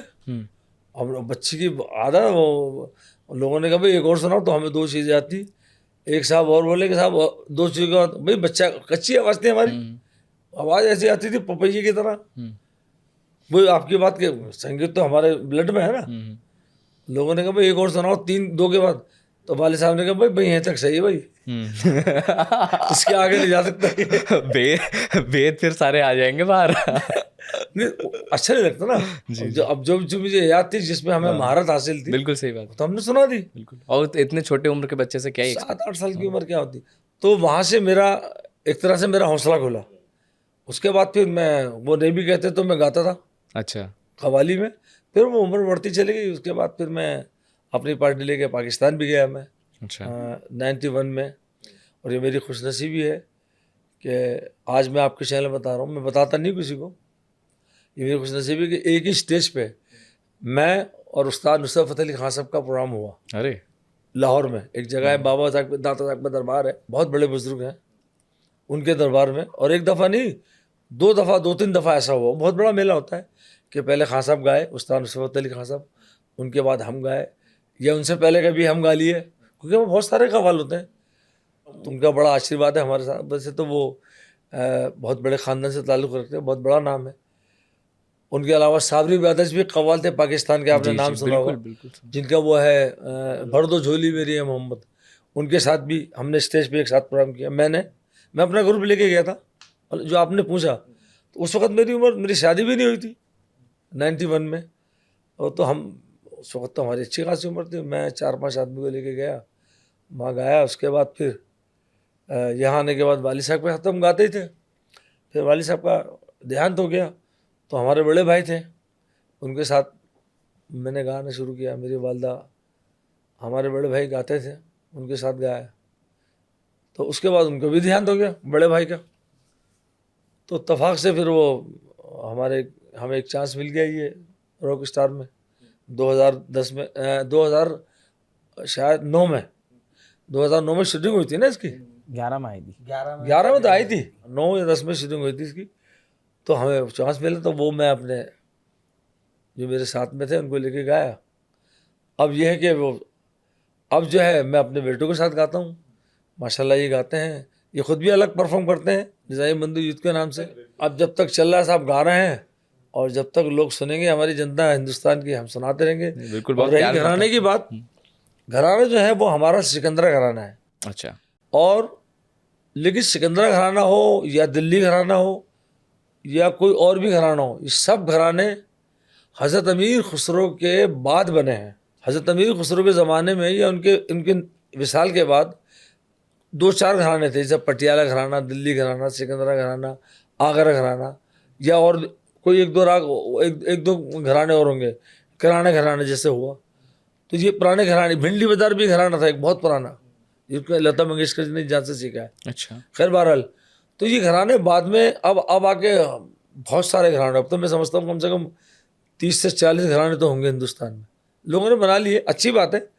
तो घराने होना वो अलग बात है, लेकिन मैंने जो आपको शुरू बताया ना, अब तो मैं एक ही घराना बताता हूँ, अपना भारत घराना, बस। मैं किसी को बताता नहीं। अच्छा, हमारे बुजुर्गों में बड़ा नाम अदारंग सदारंग, ये बहुत बड़ा नाम है गवैयू के। गवैयू जो क्लासिकल गाते हैं ना, वो इस चीज़ को जानते हैं। आज भी उनकी बंदिशें, उनकी अस्ताइयाँ, उनका अंदाज आज भी सारे घराने के लोग गाते हैं। बहुत बड़ा नाम है, जो वो हमारे बुजुर्गों में से थे, अदारंग सदारंग। लेकिन सारी देन है हमारी हज़रत अमीर खुसरो से, हज़रत निज़ामुद्दीन औलिया के दरबार से ही जो भी हमें मिला है ना, जो हमारे बुजुर्गों को मिला है, जो हमें मिल रहा है, आज तक मिलता है, वो सब हमारी जो पहचान है ना, ये जो हमें मिला है, वो सब हज़रत अमीर खुसरो और हज़रत निज़ामुद्दीन औलिया के खानका से, दरगाह से। और वहीं आज मैं रहता हूँ, मेरा छोटा सा गरीब खाना है वहाँ। आप वहीं पे दरगाह में ही रहते हैं? मैं ही एक ऐसा कव्वाल हूँ, मेरे ख्याल से, मेरे जहाँ तक ख्याल है हिंदुस्तान में, कि इतना करीब दरगाह के कोई नहीं रहता। मतलब मैं अगर एक कदम बढ़ा दूँ तो दरगाह शरीफ में, और एक कदम बढ़ाऊँ तो मेरे घर में। अच्छा। बिल्कुल मेरा लगा हुआ है मकान, 24 घंटे हम सरकार के हज़रत निज़ामुद्दीन औलिया के दरबार के सामने रहते हैं, उनके गुम्बद देखते रहते हैं। ये मेरी खुशनसीबी, ये मेरे पास बहुत बड़ा, समझ लीजिए, ख़जाना है। अभी के टाइम पे हम देख रहे हैं कि कवाली हर तरफ गाई जा रही। मतलब अभी मैं कुछ वक्त पहले एक रेस्तरां में गया था, वहाँ पर भी लोग कवाली गा रहे थे और लोग खाना खा रहे थे। एक पार्टीज़ में आज जाइए आप, शादी समारोह हो रहा है, वहाँ पर भी लोग गा रहे हैं। तो इसने क्या, जो कवाली का जो मेन काम था, या जो उसकी लेगेसी थी, क्या उसको किसी तरीके से हैम्पर किया है, नुकसान पहुँचाया है? असल में कव्वाली जो है ना, वो कई तरीके के लोग कर रहे हैं।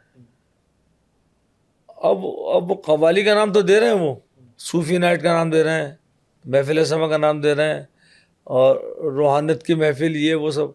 लेकिन मैंने बताया ना आपको, मेरे शागिर्द भी कितने हैं, वो कव्वाली नहीं है, वो तो एक, समझ लीजिए, बस नाटक है, ड्रामा है। लोग खड़े में खाना खा रहे हैं, माफ़ फरमाइए, शराब भी पी रहे हैं, नाच भी रहे हैं, और वहाँ पे कव्वाली, सूफी कव्वाली हो रही है। तो हम लोग करते हैं, हम भी करते हैं ऐसा, लेकिन एक लिमिट में। ज़्यादा कुछ लोग आ जाते हैं कि साहब ये करो, वो सुनो। वो मैंने बताया ना आपको, वो वही माहौल है जो फिल्मी गाने गाते हैं। वो जो आप कह रहे थे ना शुरू में, वो माहौल वही बनता है। हम गा रहे हैं, लोग खाना खा रहे हैं, उधर घूम रहे हैं, उधर फिर रहे हैं, यार दोस्त नाच रहे हैं, तो कुछ पैसे भी देते हैं, खैर वो अलग बात है। तो वहाँ वही माहौल बनता है कि साहब वो फिजना दिए गजरा मोहब्बत वाला, हाँ समझे नहीं, और वो क्या, कौन सी कव्वाली है, तो झुमराव शराबी, तो चलो फिर भी एक कव्वाली है, शराब के ऊपर है। और वो बहुत सी कव्वाली फिल्मी जो आजकल चल रही है, तो वो गानी पड़ती है, मैं क्या करें, वो माहौल वही बनता है।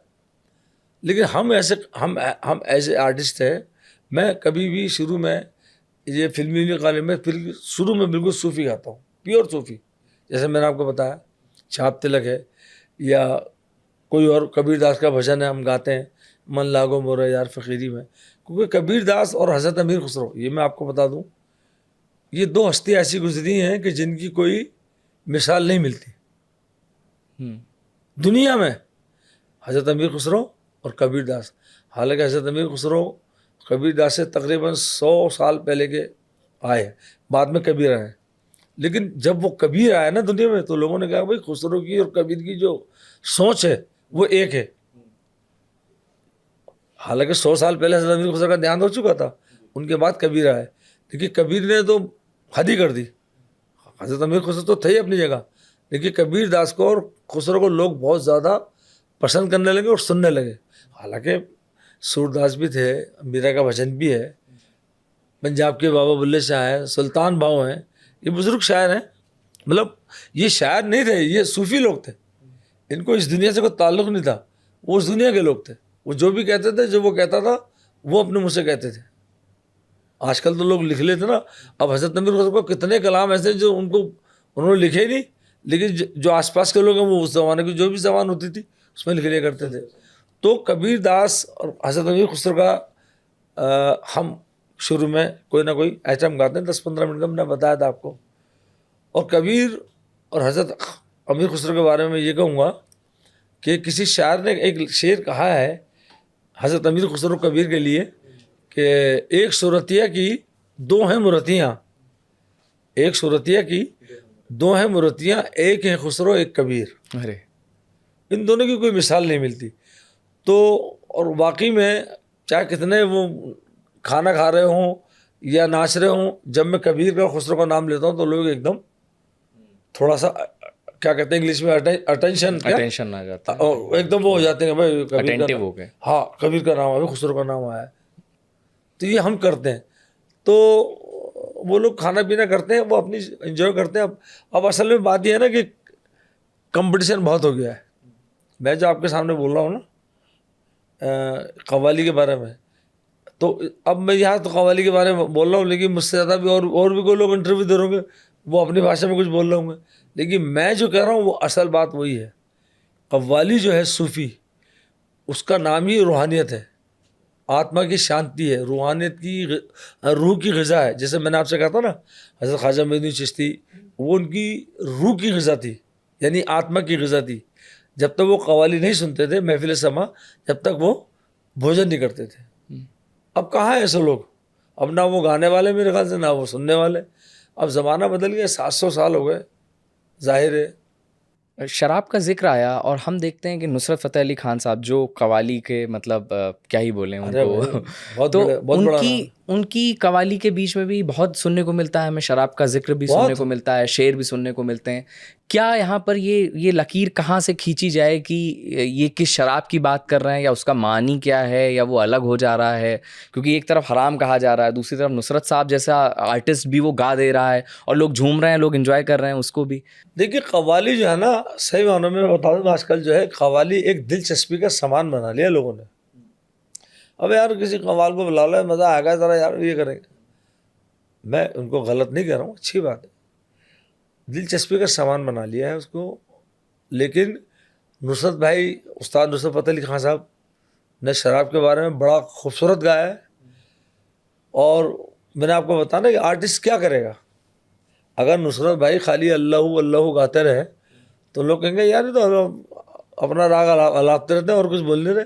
और लोगों ने कहा कि साहब कुछ शराब के ऊपर भी गाइए, कुछ हुस्न के ऊपर भी गाइए, कुछ लैला मजनू का जिक्र भी आना चाहिए, कुछ प्यार मोहब्बत की बातें हों, कुछ हल्के फुल्के भी शेर हों। उन्होंने ऐसा नहीं, उन्होंने अरबी, उन्होंने फ़ारसी में भी गाया।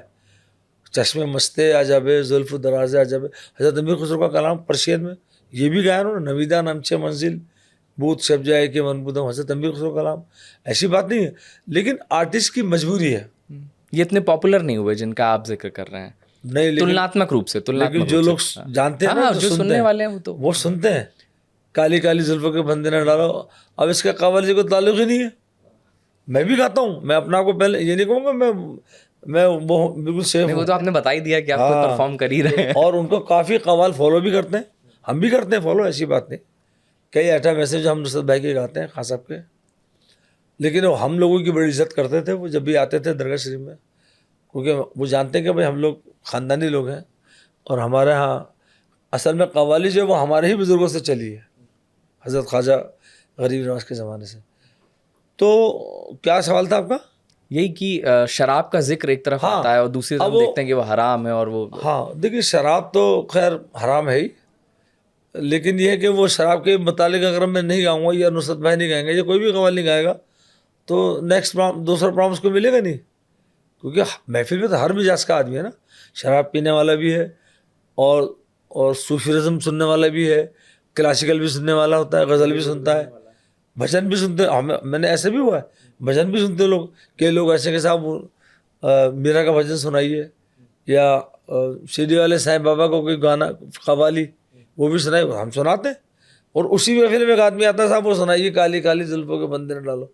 उसी महफिल में से एक आदमी आता है, साहब वो सुनाइए झूम मराबो झूम शराबी, ये जो हल्का हल्का सरूर है, वो गाते हैं। क्या किया जाए।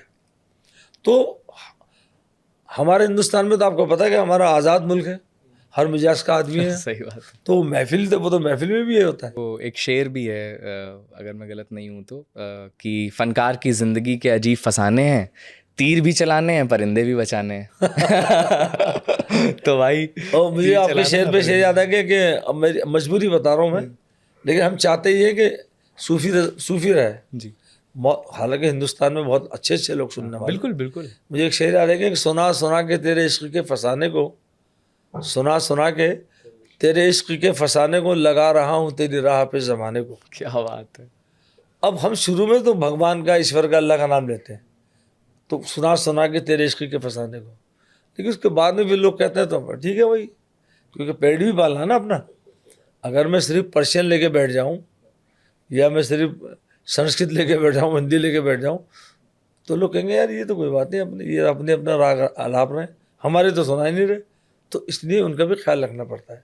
हालांकि अंदर से दिल नहीं चाहता, हमारा अंदर से हमारा दिल नहीं चाहता कि हम इस तरह की कव्वाली गाएं, लेकिन मजबूरी है हमारी, गानी पड़ती है, क्योंकि फ़ायदा हो रहा है वहाँ पे। और अब मेरी 65 साल की उम्र हो गई माशाल्लाह, अब आके मैं थोड़ा सा इस कव्वाली से बचना चाहता हूँ, लेकिन अब मजबूरी कुछ ऐसी हो गई कि मुझे अब ये कव्वाली फिर दोबारा करनी पड़ेगी। आप समझ रहे हैं बात को। कुछ लोगों ने जो मुझे धोखा दे दिया, जो मेरे साथ थे, जो मेरे करीबी थे, भतीजे हैं या और भी दो चार लोग हैं, तो मुझे इस कव्वाली की तरफ फिर आना पड़ेगा। और मेरे बेटे तो खैर गाते ही हैं, तो इनके तो अपना परफॉर्म करते थे, अब ये मेरे साथ भी आ गए। अब मैं क्या करूँ, कव्वाली एक आदमी से थोड़ी होती है, कव्वाली में कम से कम 4 5 6 7 लोग होते हैं, या वैसे मेरे साथ तो 13 लोग हैं, तो 4 5 6 7 लोग होते हैं, तो उससे कव्वाली का माहौल बनता है, भरा हुआ था, ताली बज रही, तबला बज रहा है, ढोलक बज रही, गवर्नमेंट बज रहा है। कव्वाली में अकेला आदमी नहीं गा सकता। मैंने कभी खुद सबसे आंखों के सामने से तो नहीं देखा कि कैसे रियाज होता है, या कैसे पूरा आप लोग सेट तैयार करते हैं, या कैसी प्रैक्टिस करते हैं, कितना करते हैं। लेकिन एक वीडियो मैंने फरीद अयाज साहब का देखा हुआ है, जिसमें वो अपने शागिर्दों के साथ बैठे हुए हैं, और उसमें छोटे छोटे बच्चे भी शामिल हैं। जहाँ आपने 7-8 साल की उम्र का जिक्र किया, तो उसमें 7 साल का भी बच्चा भी शामिल है, सब लोग तैयारी कर रहे हैं।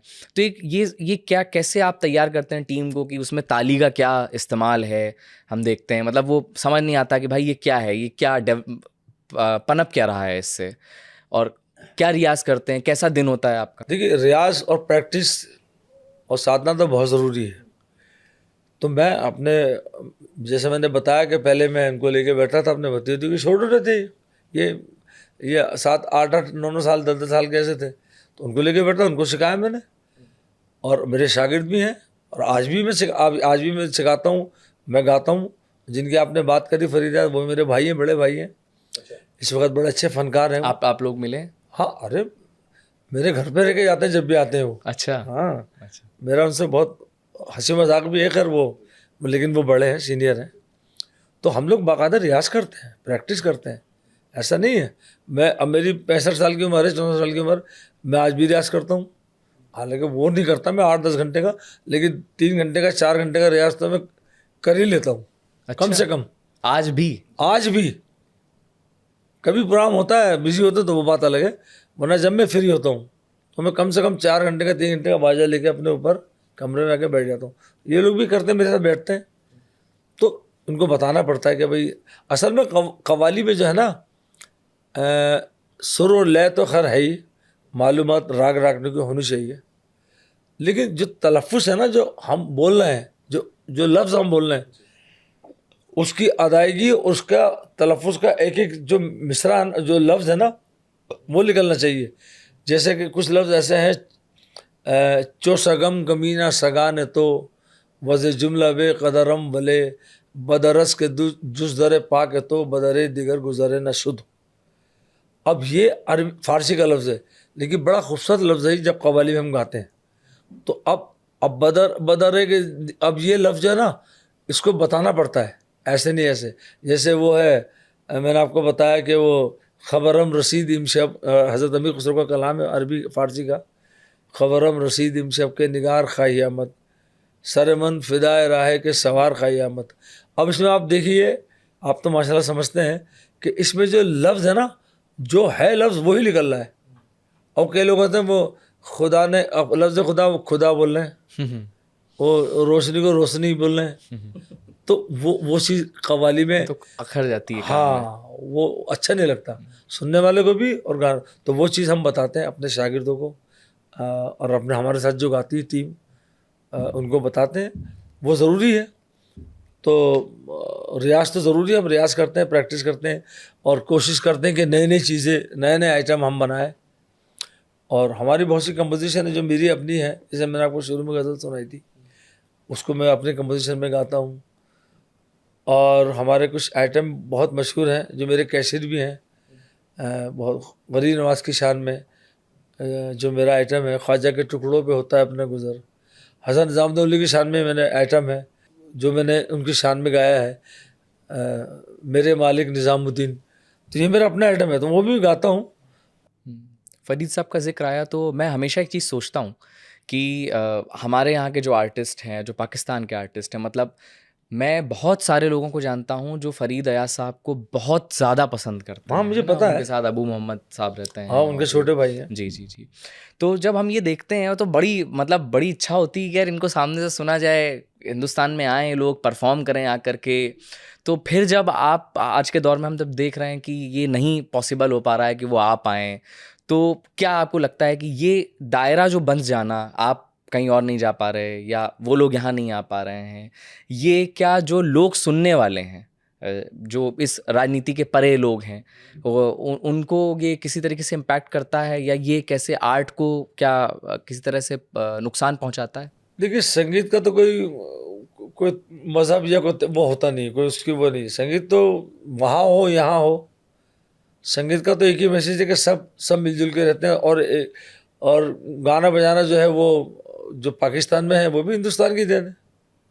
हिंदुस्तान से ही तो पाकिस्तान बना ना, यहाँ का संगीत तो वहीं गया है। तो हम लोग तो चाहते हैं कि ऐसा हो, लेकिन कुछ लोग ऐसे हैं मुट्ठी भर दुनिया हिंदुस्तान में, इधर भी उधर भी, मैं दोनों तरफ की बात करूँगा, कि जो बीच में कहते हैं वो कबाब में हड्डी बन जाते हैं। वरना आर्टिस्टों के बीच में कोई ऐसी बात नहीं है। देखिए, अभी आशा ताई का भी देहांत हुआ, आपको पता ही है। तो काफ़ी आर्टिस्टों ने पाकिस्तान के उस पर अफसोस जाहिर किया। देखिए ना, लेकिन आजकल ये मोबाइल से सब कुछ चल रहा है, सब बताते हैं। गुलाम अली साहब ने बोला, हमने इधर से बोला, उधर से फरीद अयाज ने बोला। लेकिन हाँ, अगर वो लोग यहाँ आएँ या हम लोग वहाँ जाएँ तो एक अच्छा मैसेज जाता है, एक अच्छा लगता है। मतलब जैसे पहले होता था, अब तो खैर वो कई सालों से नहीं हो रहा और पता नहीं कब तक बंद रहेगा। लेकिन आपने फरीद अयाज की बात की, फरीद भाई की। फरीद अयाज साहब जो है बहुत मुस्तनद आर्टिस्ट हैं। इनके वालिद साहब मुंशी रज़ीउद्दीन खान साहब, जो मेरे चचा लगते थे, मेरे वालिद के भाई लगते थे, बहुत काबिल आदमी थे, बहुत ही काबिल आदमी। और उनके लड़के हैं ये, और ये भी दरगाह शरीफ के कव्वाल हैं। हज़रत अमीर खुसरो, हज़रत निज़ामुद्दीन के कव्वाल हैं वो भी। ये अपनी दरगाह शरीफ। हाँ भाई, मैंने बताना, दिल्ली घराना उन्हीं के तो है, दिल्ली घराना। और एक बात आपने वो मोहताज वाली पूछी थी, इनके एक बुज़ुर्ग थे, हमारे भी बुज़ुर्ग थे इनके, क्या उस्ताद तानस खान साहब, बहुत बड़ा नाम है, जो बहादुर शाह जफ़र के यहाँ दरबारी गवैये थे। तो आपने जो जिक्र किया था ना, जो आप बता रहा हूँ आपको, तो हमारे यहाँ दरगाह शरीफ में जो गले के पैसे होते हैं वो 6 महीने बाद, जब 70वीं आती है, जब उर्स होता है, हर 6 महीने बाद उर्स होता है वहाँ पे महबूब पाक में, एक हज़रत निज़ामुद्दीन औलिया के, एक हज़रत अमीर खुसरो का। तो उस गले में से हमें पैसे मिलते हैं कव्वालों को, जिसे हम बोलते हैं मोहताज। अच्छा। तो वो एक दफ़ा तानस खान साहब को नहीं मिली, और तानस खान साहब पता नहीं लेट हो गए क्या हो गए, बहादुर शाह जफ़र के यहाँ गवैये थे वो। तो हमारा एक जगह है जहाँ पे हमारे बाबा लोग, फ़कीर लोग बैठते हैं, वहाँ आके बैठ गए वो। वो कहने लगे जब तक मुझे यहाँ से वो पैसा नहीं मिलेगा, 2 पैसे मिलते थे या 1 पैसा मिलता था उस ज़माने में, तो बहादुर शाह जफ़र के लोग आए, कहने लगे आपको बुलाया बादशाह ने, कहा नहीं मैं नहीं जाऊँगा, पहले मुझे यहाँ का वो जब तक नहीं मिलेगा। बड़ा मशहूर वाक़या है ये उस्ताद तानर खान साहब का। तो उनको जब वो खादिमों ने वहाँ के देखा जो उस वक्त के खादिम थे, फिर उन्होंने उनको बुला के जो भी मोहताज देते हैं, अच्छा वो जो पैसे मिलते हैं ना हमें, उन पैसों का हम अभी शायद हमें 15 या 20 रुपये से कुछ मिलते हैं, लेकिन वो हमारे नहीं 15-20 रुपये नहीं है, बहुत बड़ी रकम है हमारे लिए। जो मैं खुराक बोल रहा था, खुराक उसे हम मोहताज बोलते हैं, खुराक, सही कह रहे हैं आप। तो हम उन पैसों को लेके नमक लाते हैं और घर में वो खाने में इस्तेमाल करते हैं आज भी। तो फरीद याद साहब जो है उनका ताल्लुक़ भी हज़रत अमीर खुसरो के, हज़रत निज़ामुद्दौला के दरबार से है, और वो मेरे भाई भी लगते हैं। और जब भी वो इंडिया आते हैं घर पे ज़रूर आते हैं, और या मैं उनसे मिलने जाता हूँ। अब तो खैर काफ़ी थोड़ा सा वो ज़ईफ़ हो गए, थोड़ा व्हील चेयर पर जाते हैं, माशाल्लाह उम्र है उनकी अच्छी खासी। तो वो भी मेरे भाई हैं और बहुत अच्छे फ़नकार हैं। इस वक्त हिंदुस्तान में नहीं दुनिया में उनका नाम है जी। उन्होंने बहुत मेहनत करी है, बहुत उन्होंने रियाज किया है, और बहुत ज़्यादा उन्होंने मतलब ट्रैवल्स भी किया है, और बड़े गुनी लोगों के साथ वो रहे। अब आगे क्या भविष्य देख रहे हैं आप कव्वाली का? इस आर्ट फॉर्म का समय बहुत बदल रहा है। अब मतलब जो अच्छी कव्वाली अगर आप सुने तो उसमें जो आलाप हैं वही इतने लंबे लंबे हैं, एक एक लाइन कई दफ़ा दोहराई जा रही है, इतनी दफ़ा दोहराई जा रही है कि यहाँ पर 3-3 गाने उतनी देर में ख़त्म हो जा रहे हैं। तो ऐसे समय में क्या कव्वाली को अपने अंदर में बदलाव करने होंगे तो एग्जिस्ट कर पाएगी, या फिर जिस फॉर्म में आप लोग कह रहे हैं कि जो एकदम शुद्ध पवित्र तरीका है जो उसी फॉर्म में एग्जिस्ट करेगी? क्या आप भविष्य देख रहे हैं इसका? देखिए कव्वाली जो है ना, एक तो ये मैं आपको बता दूं कि कव्वाली जो सूफ़ी कव्वाली है जिसमें भगवान का, ईश्वर का, अल्लाह का नाम आता है ख़ास तौर से, एक तो कव्वाली कभी भी हिंदुस्तान से ख़त्म नहीं हो सकती। मैं अपने देश की बात करूँगा, भारत की।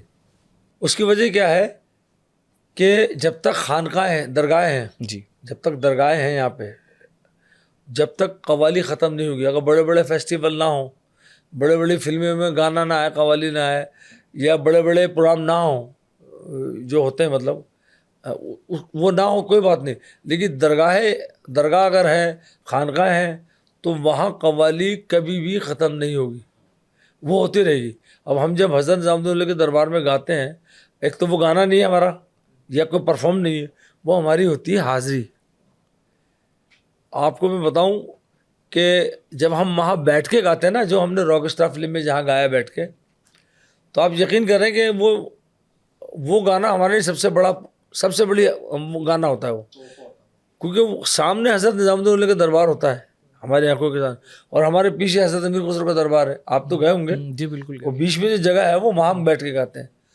तो कव्वाली जो है कभी ख़त्म नहीं होगी, और रही उसका भविष्य आने वाले टाइम में, मैं ही समझता हूँ कि देखिए ये एक ऐसा संगीत है, कव्वाली संगीत भी कह सकता हूँ मैं, हमारे हिंदुस्तान की देन है, ये है सब भारत की देन है, चाहे कोई भी गाता रहे कहीं जाके। हाँ, तो कव्वाली जो है आने वाले टाइम में, अब आपने आलाप की बात करी, आलाप का जो मामला है ये बहुत ज़रूरी है। आलाप भरना, उस राग की शक्ल दिखाना, जिस राग में हम गा रहे हैं, कोई जिस चाप तलक गा रहे हैं, ऐमन में गा रहे हैं, तो उसका आलाप माशाल्लाह ये नोटेशन भी करता है, सरगम वरगम भी करता है मेरा बेटा गुलखान। तो वो आलाप ज़रूरी, उससे क्या होता है एक माहौल बनता है। लेकिन अब इतना लंबा भी ना हो कि लोग सुनने वाले बोर हो जाए, समझ रहे हैं बात को। लेकिन उस्ताद नुसरत अली खान साहब ने इस चीज़ को चलाया। उनको मैंने सुनता हूँ कैसे बड़े लंबे लंबे आलाप होते हैं उनका एक बाजे वाला वो गा रहा है तो गाते चले आ रहा है वो, लेकिन वो लोगों को अच्छा लगता है बहुत। हाँ, ऐसी बात नहीं, अच्छी बात है, लेकिन अब इतना लंबा भी नहीं, क्योंकि हमारे यहाँ हिंदुस्तान में इतना लंबा आलाप नहीं सुनते। अब वो तो उनका गाने का ढंग अलग है, स्टाइल अलग है, क्योंकि वो पंजाब के रहने वाले हैं। तो आलाप ज़रूरी है, लेकिन मैं भी करता हूँ आलाप, ऐसी बात नहीं है, लेकिन एक लिमिट में। और आने वाले टाइम में कव्वाली मैं समझता हूँ कि मुझे तो अच्छा लग रहा है कि अच्छा ही रिजल्ट आएगा, और काफ़ी लोग उसको, ख़ासतौर से जो यंग लड़के और लड़कियां हैं, वो उसको इसमें सुनती हैं, उसमें मतलब इंटरेस्ट लेती हैं, और मुझसे सीखने भी आते हैं कई लड़के लड़कियां। हालांकि मैं इस वक्त तो अभी थोड़ा सा बिजी हूँ मैं, तो काफ़ी लोग सीखने आते हैं, और मुझे लग रहा है कि आने वाले टाइम में कव्वाली का एक अच्छा मकाम बनेगा, क्योंकि हमारे हिंदुस्तान की वो एक बहुत पुरानी चीज़ है ना, ये आज की चीज़ थोड़ी है। 700 750 साल से चला आ रहा है, बल्कि 800 साल से, ख्वाजा मोइनुद्दीन गरीब नवाज के ज़माने से। मतलब ये चीज़ तो खैर है एक कि बहुत सारी क्लासिकल सिंगिंग को अगर हम देखें तो वो अब एक सिर्फ एक प्रोग्राम ऑर्गेनाइज हुआ किसी ऑडिटोरियम में, और वहाँ पर एक तबके के लोग हैं वो जा रहे हैं और वो टिकट खरीद करके सुन रहे हैं। लेकिन उस समय पर भी मतलब होंगे कुछ लोग, होंगे बहुत सारे जिस जाते होंगे, लेकिन आम तौर पर यही है, उस समय पर भी कव्वाली यूनिवर्सिटीज़ भी करवाना चाह रही हैं, कॉलेजेस भी यंग करवाना चाह रहे हैं, हर इंसान इससे कनेक्टेड फील करता है। क्या इसमें बॉलीवुड का योगदान भी रहा है, जो इधर कई सारी कव्वाली बॉलीवुड में आ गई? क्योंकि मैं ये भी सवाल इससे जोड़ना चाहता हूँ कि अभी अभी अबू मोहम्मद साहब को मैं सुन रहा था एक इंटरव्यू में, जी, वो ये जिक्र करते हैं कि बॉलीवुड ने कव्वाली को तबाह किया है। तो आपका क्या इस पे परसेप्शन है, आप कैसे सोचते हैं इस पे? क्या उसने इम्प्योर किया है या फिर उसको आम लोगों तक पहुंचा दिया? असल में अब वो वहाँ रहते हैं, वो कुछ भी कह सकते हैं। लेकिन ऐसा कुछ नहीं है। कव्वाली ने बॉलीवुड, मैंने आपको अब कुन फायकुन को, मतलब जो कव्वाली आई है तो उसने तबाह कर दिया लोगों को। कुन फायकुन जो कव्वाली है, मैं बता रहा हूँ ना, कुरान शरीफ का लफ्ज़ है। अब बताइए, उन्होंने ऐसे कह दिया, मुझे पता नहीं कैसे कह गए वो, हालांकि वो कहता नहीं है ऐसी बात को। नहीं, मैं बता रहा हूँ। लेकिन हो सकता है आप कह रहे हैं तो मैं यकीन करता हूँ। अब ये जो कव्वाली आई है, भर दो झोली मेरी अहमद, तो इससे तबाह हो गए लोग। ये नातिया कलाम है, प्रॉफिट मोहम्मद साहब की शान में है, और फिल्म में आई है। हालांकि अब की कव्वाली नहीं है, ये कम से कम 40 साल पहले की कव्वाली, 35 साल पहले की, पता आपको। हज़रत अमीर खुसरो अगर रंग आए लोग, तो क्या लोग तबाह हो उससे? उनकी सोच अलग है। असल में वो उनके अपना पता नहीं उन्होंने किस हिसाब से बोल दिया। लेकिन हाँ, ये है कि कुछ कव्वालियाँ जो है ना, जैसे कि अब मैं क्या बताऊँ आपको, जैसे उस्ताद नुसरत फ़तेह अली खान साहब गाए थे, उन्होंने कहा भी अपने इंटरव्यू में अल्लाहू अल्लाहू।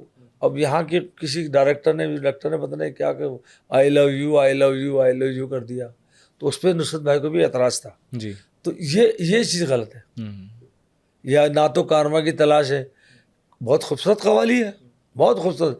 लेकिन आज वो एक फिल्म आई है, वो धुरंधर, हाँ धुरंधर, उसमें उसको अलग ढंग से गाया है। पता नहीं क्या आंधी बनकर आया हूँ, क्या आया हूँ, ना तो कारमा की तलाश है। तो ये जो चीज़ हो रही है ना, ये गलत है, ये गलत है। अब कुन फायक उनको उन्होंने बोल दिया कि साहब कव्वाली ने बेड़ा गर्क कर दिया। रहमान साहब अगर सुनेंगे तो वो क्या सोचेंगे बताइए? ये कव्वाली को ऐसी थोड़ी है। अब पता नहीं उन्होंने अबू मोहम्मद भाई ने अगर बोला तो कुछ सोच के बोला होगा। बहरहाल 10 मुंह 10 बातें, उससे क्या करना है। लेकिन मैं नहीं मानता इस बात को कि बॉलीवुड में फिल्म कव्वाली आने के बाद इसका मतलब नुकसान हुआ है। नुकसान नहीं हुआ, गलत है। उनको सोचना चाहिए कि कुन फायकुन, ये ज़रूरी नहीं कि मुझे दिखाया स्क्रीन पे, ऐसा कुछ नहीं है, या मैं गाया उसको छोड़ दो आप। उनको ये पता होना चाहिए कि कुन फायकुन के मीनिंग क्या है, कुन फायकुन है क्या। वो तो मुझसे ज़्यादा नॉलेज रखते हैं, अबू मोहम्मद भाई भी, फरीद भाई भी। लेकिन उन्होंने कह दिया, मैं अब आपने कहा तो मैं उनसे बात करूंगा, भाई आपने ये कैसे कहा। खैर कोई बात नहीं, वो तो हो जाता है। बिल्कुल। तो अभी आप लोग जो नए ज़माने का जो लोग हैं वो, और फिर जैसा कि चांद साहब बता रहे हैं एक लेगेसी है, कैसे इसके बीच का कैसे सामंजस्य, बैलेंस कैसे बना रहे हैं आप लोग? देखिए वही पापा ने भी बताया कि घर में रहते हैं, म्यूज़िक चलता है, सुनते हैं, सुन सुन के वो कर रहे हैं। पर वही वाली बात है ना कि जैसे आजकल लोग को नीड हो रही है कि कव्वाली में थोड़ा सा अलग हो, थोड़ा सा इसके अंदर नई नई चीज़ें आए, हर चीज़ का ध्यान रखना पड़ता है। तो लेगेसी तो चल रही है हमारी, हम सूफ़ी भी करते हैं पापा के साथ, जैसा भी बताया हम लोगों ने कि हम टेक्नो भी करते हैं, और इंडिया के हम पहले हैं।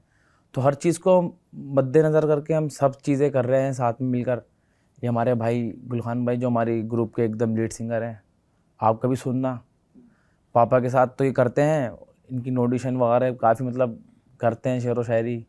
अब आने वाले टाइम में इन्हीं लोगों को संभालनी है सारी भाग दौड़, समझे नहीं। और आपका भी इनको आशीर्वाद चाहिए, आपके छोटे भाई हैं। हाँ, फूलों को सुर्खी देने में पत्ते पीले पड़ जाते हैं। बस वही ये चल रही है, परंपरा चल रही है, इसको चाहेंगे कि आगे तक ये चलती रहे। ऊपर वाला इसके अंदर जैसे पापा ने नाम कमाया है, हम भी कोशिश करेंगे हो। तो आप लोग क्योंकि पिताजी इस पेशे में थे इसलिए आप आ गए, या फिर आप आना चाहते थे इसलिए आए? देखिए वो चीज़ बोली जाती है ना, जिस चीज़ में आपका दिल लगे वो चीज़ आप करो तो मज़ा आता है। जी। तो वही समझे आप, घर में मज़ा आता था, म्यूजिक सुनते थे। भाई ऐसा है ना, वो मिसाल है ना हमारा, वो मछली के बच्चे को बच्चों को तैरना तैरना कौन कौन सिखाए। सिखाए, वही वाला साहब है। तो लेकिन ये है कि ठीक है, इनका खानदानी काम है, ब्लड में नहीं, वैसे हमने शागिर्द हैं, हमने सीखा है, पापा से भी सीखा। पापा पर से मेरे भी। उस्ताद हैं, मोहसिन उस्ताद मोहसिन अहमद खान, आगरा घराना, जिनका इंतकाल हो राजा चुका है। भाई डेथ हो गई उनकी। तो बट उनसे मैंने बहुत गाना सीखा है। और मतलब कवाली ऐसी है कि मौसीकी टाइप एक है कि किसी को भी कुछ भी महसूस होने लगता है। कवाली एकदम डायरेक्ट हिट नहीं करती, स्लोली करती है। तो आदमी जब उसमें खो जाता है ना, तो फिर वो सोचता नहीं कि मैं कहाँ हूँ, कहाँ बैठा हुआ हूँ। जैसे पापा वही ने जो बताया, रक्स की बात आप कर रहे थे, जो मैंने हमने बताया ना, बताया कि बहुत सी गुलाब भी कवाली आ में जाए ऐसा तो हो पता कि लोग अच्छा खासा सुनते सुनते रो पड़े, हाँ, रो रहे हैं। और इतने बुजुर्ग हमने देखे हैं कि हमारे पास आके रो रहे हैं, हम स्विम कर रहे हैं। मतलब भाई जब हम लोग करते हैं, बड़े बड़े हमारे साथ बुजुर्ग भी आते, ऐसा जरा हुआ। कभी कोई पेड़ छूने लगते तो हम उनके उल्टा छूने लगते, सर हम तो ऐसे नहीं है, तो नहीं सर ये बहुत बड़ा काम है ये। तो कवाली बहुत एक अलग लेवल की। और मैं इस टाइम देख रहा हूँ सोशल मीडिया के भी थ्रू, कवाली एक ऊंचे हल्के हल्के अपना रनअप ले रही है। लोग आजकल बॉलीवुड सिंगिंग कम सुन रहे हैं, कवाली ज़्यादा सुन रहे हैं। शान साहब, बहुत सारी हमने बातें की और इतना मज़ा आया आपके साथ बात करके कि एक तो सबका ज़िक्र, हमारे जो बड़े हैं, चाहे बुल्ले शाह साहब हों, चाहे मीरा का आपने ज़िक्र किया, अमीर खुसरो साहब का ज़िक्र किया। अगर आप लोगों ने इन सब लोगों को नहीं पढ़ा है, नहीं जानते हैं, तो ज़रूर इनके बारे में पढ़िए, जानिए। और ये विरासत है एक तरीके की। और हमारे सामने आप आज आए, मुझे बड़ा अच्छा लगा आपसे बात करके। मैंने आपको 4-5 बार तो सुन रखा है, लेकिन ऐसे भीड़ के बीच में सुना था।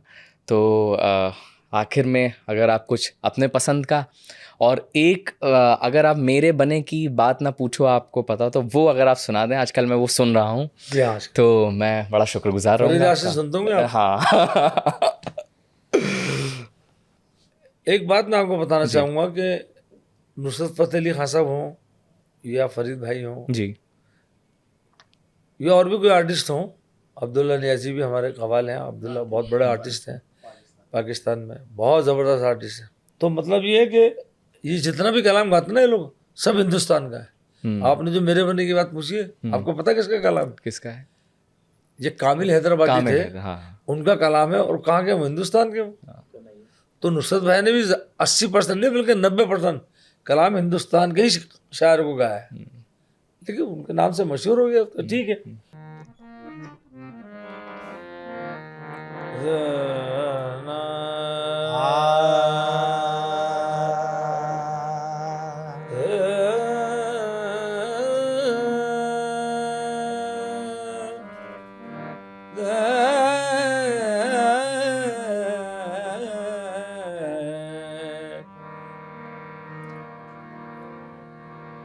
मेरे बने की बात न पूछो, मेरे बने की बात ना पूछो, मेरा बना हरियाला है। मेरे बने की बात ना पूछो, मेरा बना हरियाणा है। मेरे बने की बात न पूछो, मेरे बने की बात ना पूछो, मेरे बने की बात ना पूछो, मेरा बना हरियाला है। मेरे बने की बात, मेरे बने की बात न पूछो, मेरा बना हरियाला है। मेरे बना हरियाला है, मेरा बना हरियाला है। खुसरव खूबा सरवर आलम, खुसरव खूबा सरवर आलम, ताज शफात वाला है खुसरव हुआ सरवर आलम, ताज शफात वाला है मेरे बने की बात न पूछो, मेरा बना हरियाला है। मनमोहन वो तेरे ही देखे, ऐसा तो देखा न भाला है। नूर के साँचे में कुदरत ने, नूर के साँचे में कुदरत ने उसको कुछ ऐसा ढाला है। क्या बात। मेरी बने की बात न पूछो, मेरा बना हरियाला है ना, मेरा बना हरियाला बना मेरा बना हरियाला बना, मेरा बना हरियाला बना, मेरा बना की बात न पूछो, मेरा बना हरियाला। क्या बात है। होती है तो बड़ा बिल्कुल भी उसकी कमी नहीं महसूस हुई है। मतलब बिल्कुल भी उसकी कमी नहीं महसूस हुई है और आपको मज़ा ही आ गया। वाह हजरत अमीर खुसरो का जो मैंने फिल्म जी। यहाँ में गाया है, उसको फरीद रियाज साहब ने भी गाया है, वो मैं सुना रहा हूँ। देखिए उन्होंने अपना अंदाज से कहा, हमारा अपना अंदाज था। बिल्कुल बिल्कुल प्लीज पेश फिल्म यहाँ में ये हजरत अमीर खुसरो का हिंदी कलाम है। जी।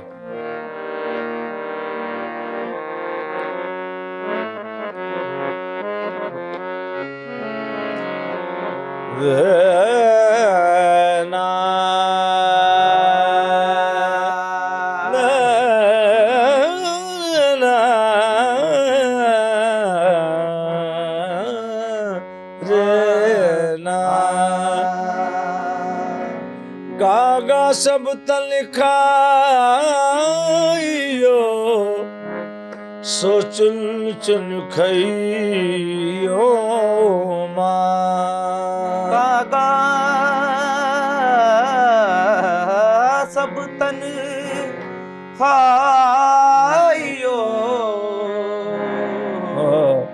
सो चुन चुन खइयो माँ।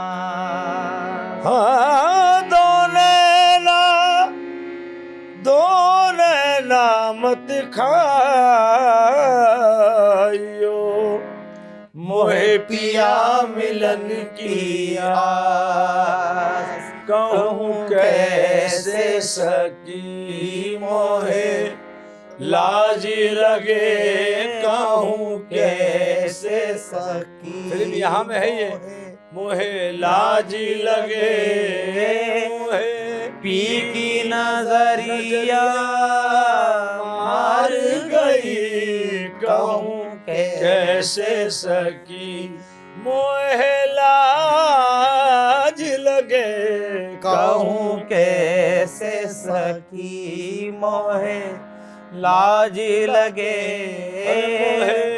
पी की नजरिया मार गई, कहूँ कैसे सकी मोहे लाज लगे मोहे पी की नजरिया मार गई। मैंने लाज का घूंघटी खोल दियो, मैंने लाज का घूंघट खोल दियो। अरे पिया जीत गए मैं हार गई, मैंने लाज का घूंघट खोल दियो, मैंने लाज अरे मैंने लाज का घूंघट खोल दियो, मैंने लाज का अब आओ पिया आ भी जाओ, अब आओ पिया आ भी जाओ।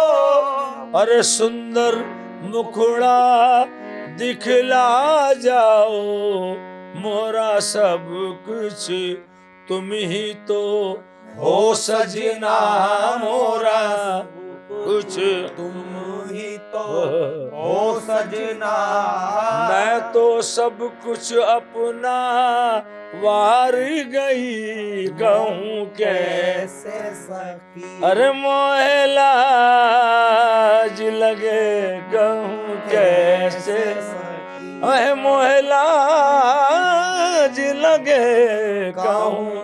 इसमें थोड़ा सा ठुमरी अंदाज भी है और बड़े जबरदस्त गाते थे मेरे पिताजी। मैं तो खैर कुछ भी नहीं गा रहा।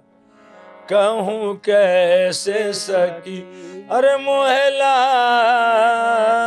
अरे लाज लगे कहूँ कैसे अरे मोरे मोहला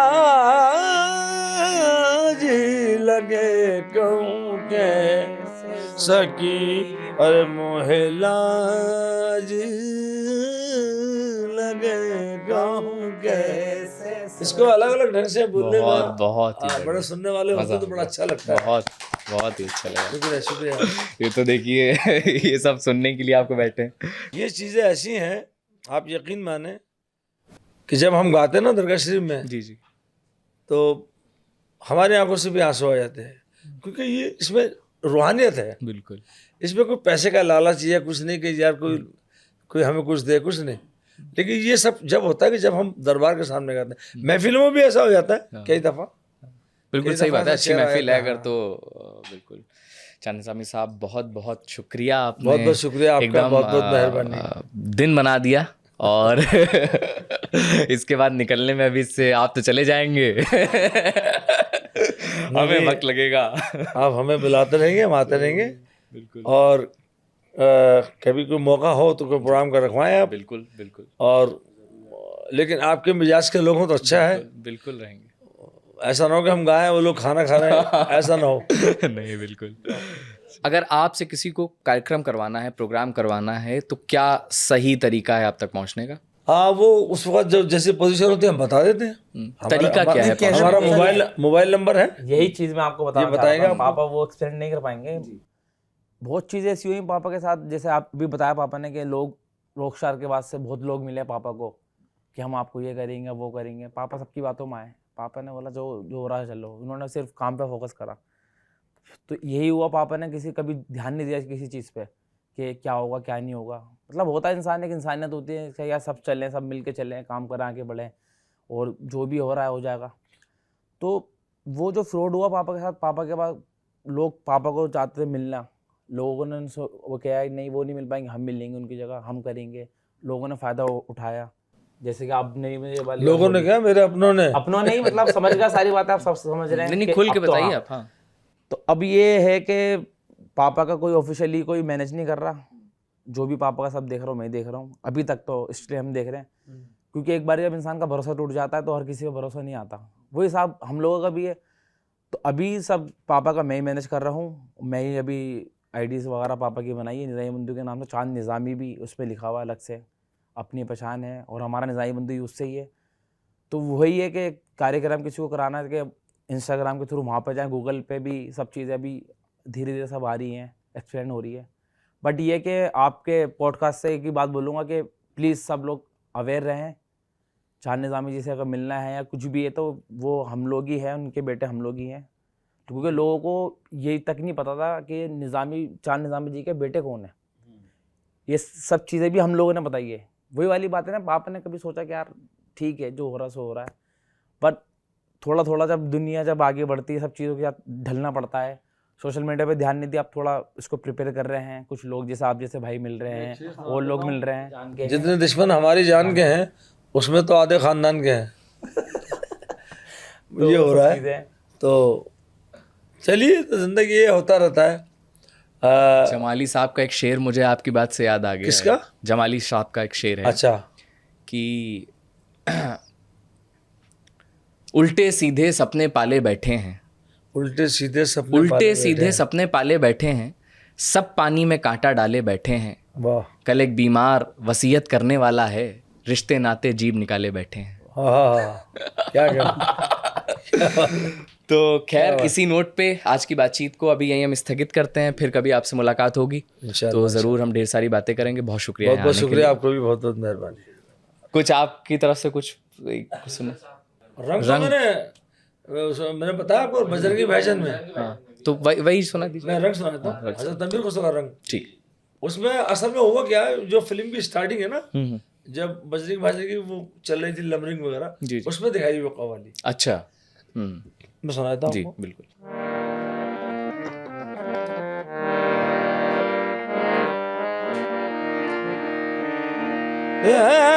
रैनी रैनी चढ़ी रसूल की सुरंग मौला के रैनी चढ़ी रसूल की सुरंग मौला के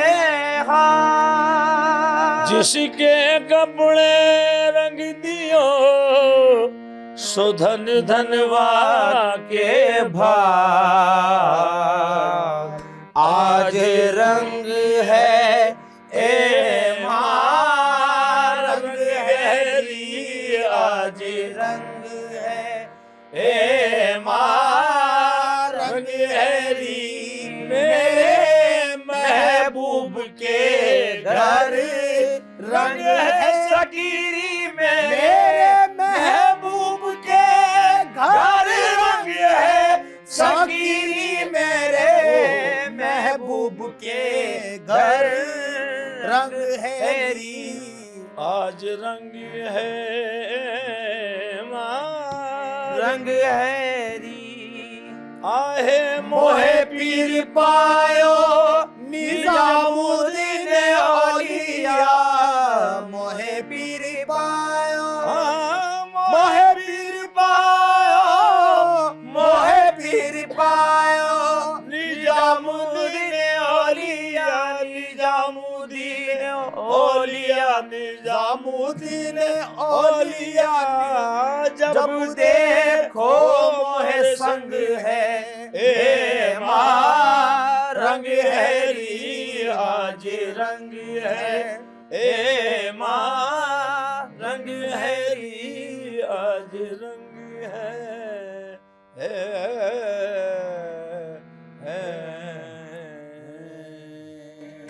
बहुत शानदार, बहुत ही बढ़िया, मजा आ गया।